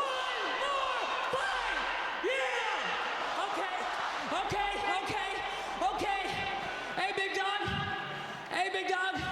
I gotta ask you something. In front of all these people that you brought here for a good cause, in front of the 100. Bro, I'm rotting. I'm rotting from the inside. Beat 'em up. I got Reese's Puffs in my bowl. Nowadays on cruise control. I got Reese's Puffs in my bowl. And just like that. Man, thank you, Andre, for the raid. That is, this is a kind of bad time, though, because I'm going to fucking be saying some cringe. We're going to be reacting to me saying...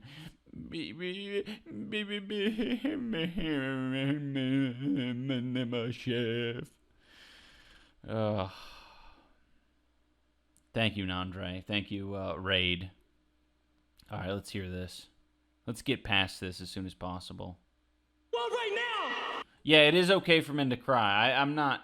It's less about that and more about the fact that I needed to talk while I was crying because I was performing in front... Not performing, but, you know, fucking... We were on a stage.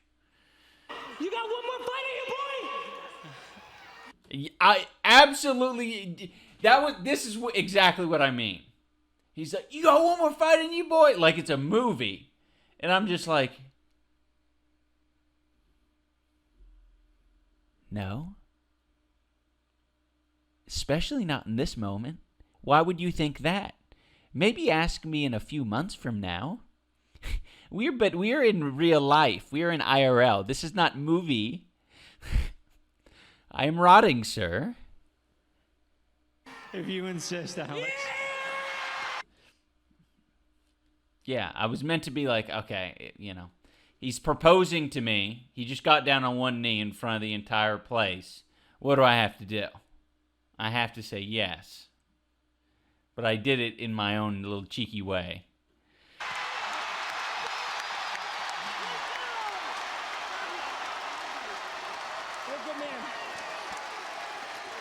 Let's give it up for your winner, Alex Wassabi.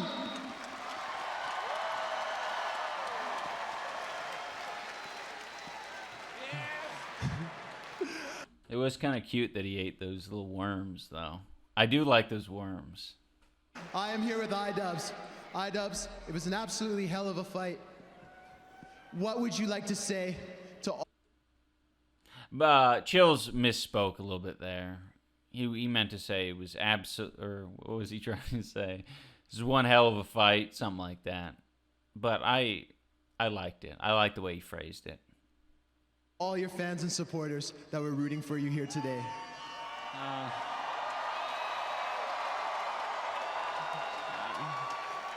don't know. That shit's hard.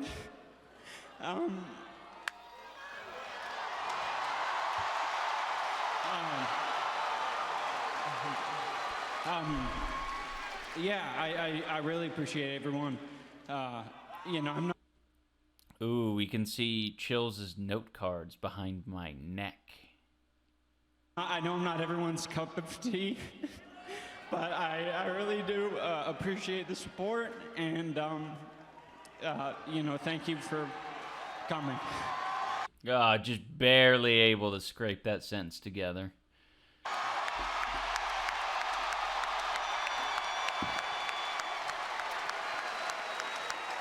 Oh, thank you guys.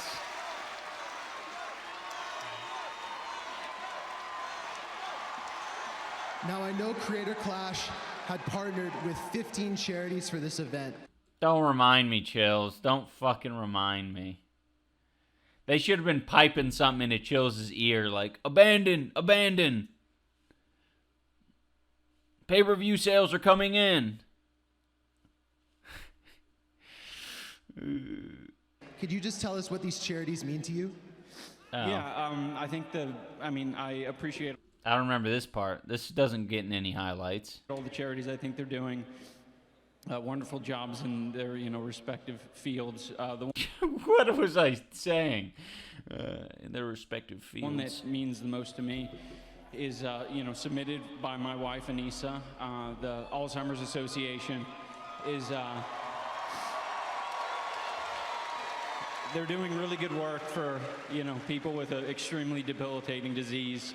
And yeah, that's the one. That's the one. Nice little sentence evacuation.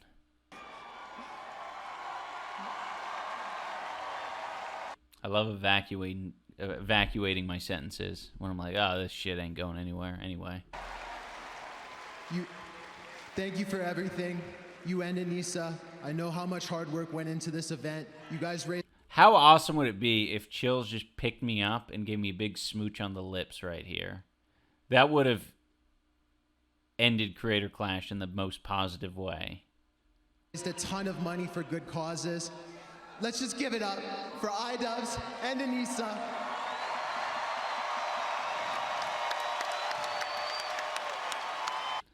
Those two had no idea what was going to come next.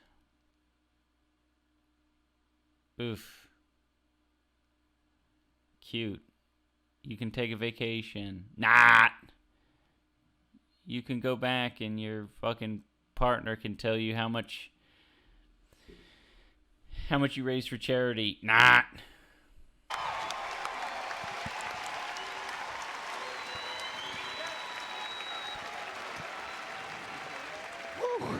Gentlemen, somebody's cutting onions.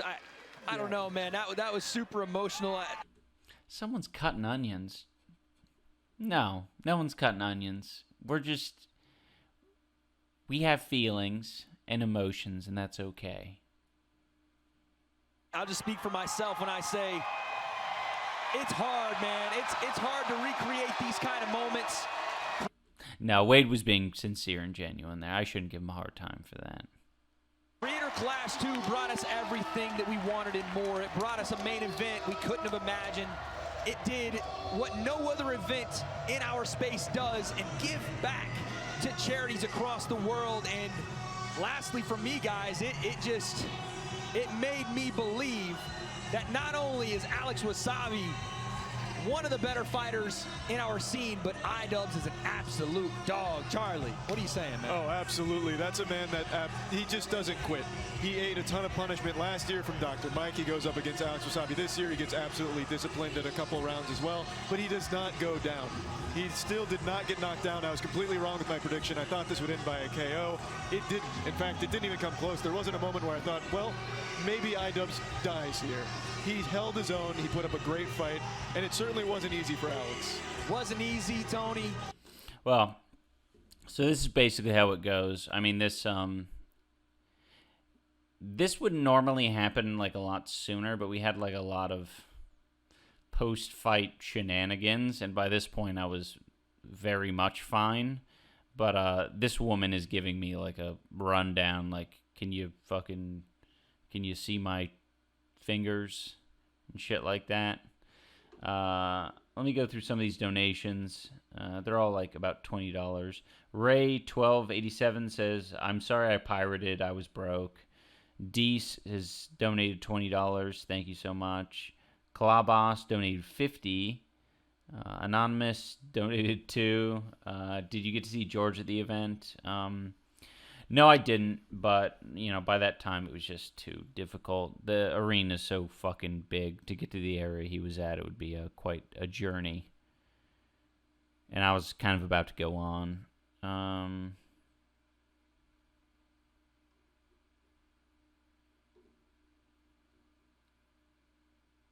Yeah. But Alex got... Yeah, you guys might want Girly Pop, but if Girly Pop's going to happen, it's going to happen tomorrow or, sometime. We'd have to get a whole new group of people, a whole new group of donators in here.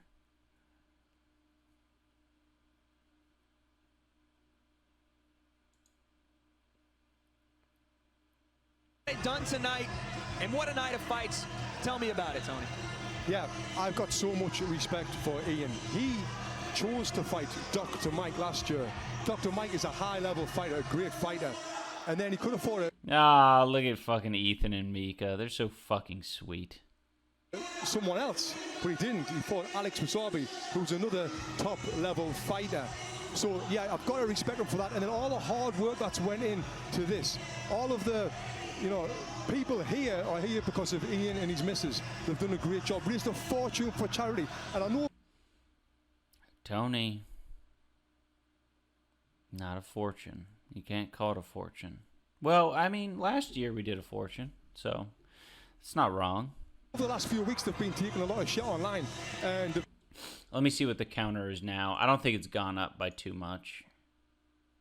Oh, yeah, it's gone up by quite a few more. Now we're at 123,000.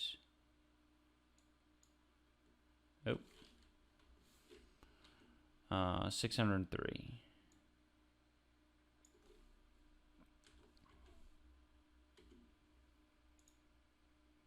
Thank you, James. Thank you, Yoko Nika. I don't have much, but I support you and Anissa. Seeing your growth is amazing. Oh, sweet. And thank you, Anonymous. And Topher the Gopher. And Large Ericaton. Thank you, guys. Man, that's awesome.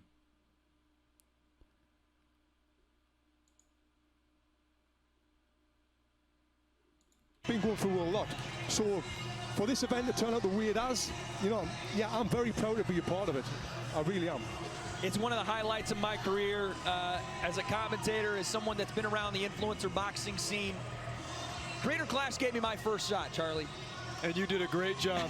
And I appreciate that. But this thing is so special to me.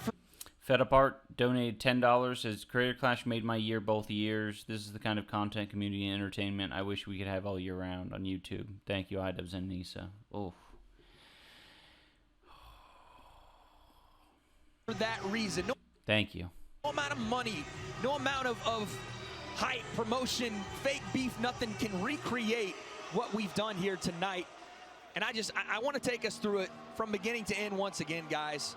I got to know, Charlie, outside of the main event, because we all know that one was a heartstring tugger, but what was your favorite fight tonight? Oh, it was absolutely John versus Harley. That fight was... I knew you were going to say that. There were mangled corpses flying all over the place there for a minute. I don't know who those people were. I think they were just asking me for hugs.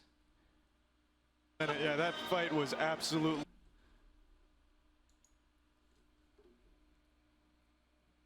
Oh, is Sabrina here? Welcome, Sabrina. You doing good, Ian? Yeah, I'm doing good. I'm gonna go get a monster in a second. I drink monsters. Yeah, it's not a joke. It's not a bit. I drink monsters. A fiesta. It was crazy. I have a feeling I know the answer to this one, Tom. Yeah, you definitely know the answer. But talk to me about Michelle, man. Yeah, Michelle, I'm so bloody proud of what she's done with the training and then getting in the ring and fighting. You know, these influencers, they've got millions of followers. They kind of put it on the line when they get in there because they could get knocked out. Like Harley, what's happened to him, you know. So, and they don't have to do it. They don't have to do it. They're getting in there, doing this. So every single one of them that fought, they've done amazing. Yeah, it's true. We don't have to do it. We really do not have to do it. It is a way bigger risk than it is a reward. As well, Healy. I do have a hammer for the coconut. Like, a hammer was originally in here, but I was like, I'm not using that. That would be too easy. But what am I going to do? Am I going to keep beating on it with this aluminum thing that's not working?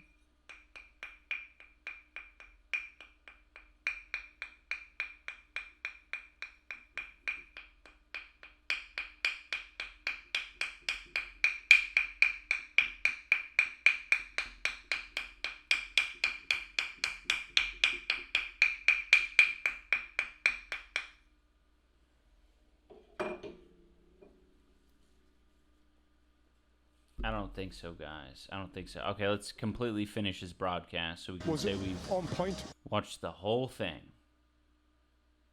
Sad Horse just donated. Thank you, Sad Horse.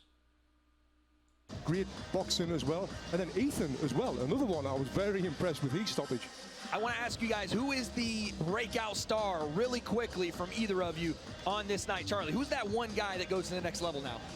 I really think it's got to be Myth. I think Myth is that breakout fighter. He's now shown in 2 different events that he is an actual high-level fighter. He has a decent understanding of how it all works, and I just really think he's got a good shot. Well, there it is, guys. Again, an amazing night of fights. I can't believe we've been... Look, there's a fucking Happy Punch. A Happy Punch employee roaming Creator Clash. Entertained this long, but it's not over. We have a post-show, guys. We are going to head upstairs to our post-show crew, and again, we'll be right back, because once they're done, they're coming back to it. Let's send it up to our post-show. We'll be right back in a bit to wrap things up. Man, I haven't seen any of the post-show stuff. Damn, son. Where'd you suck these?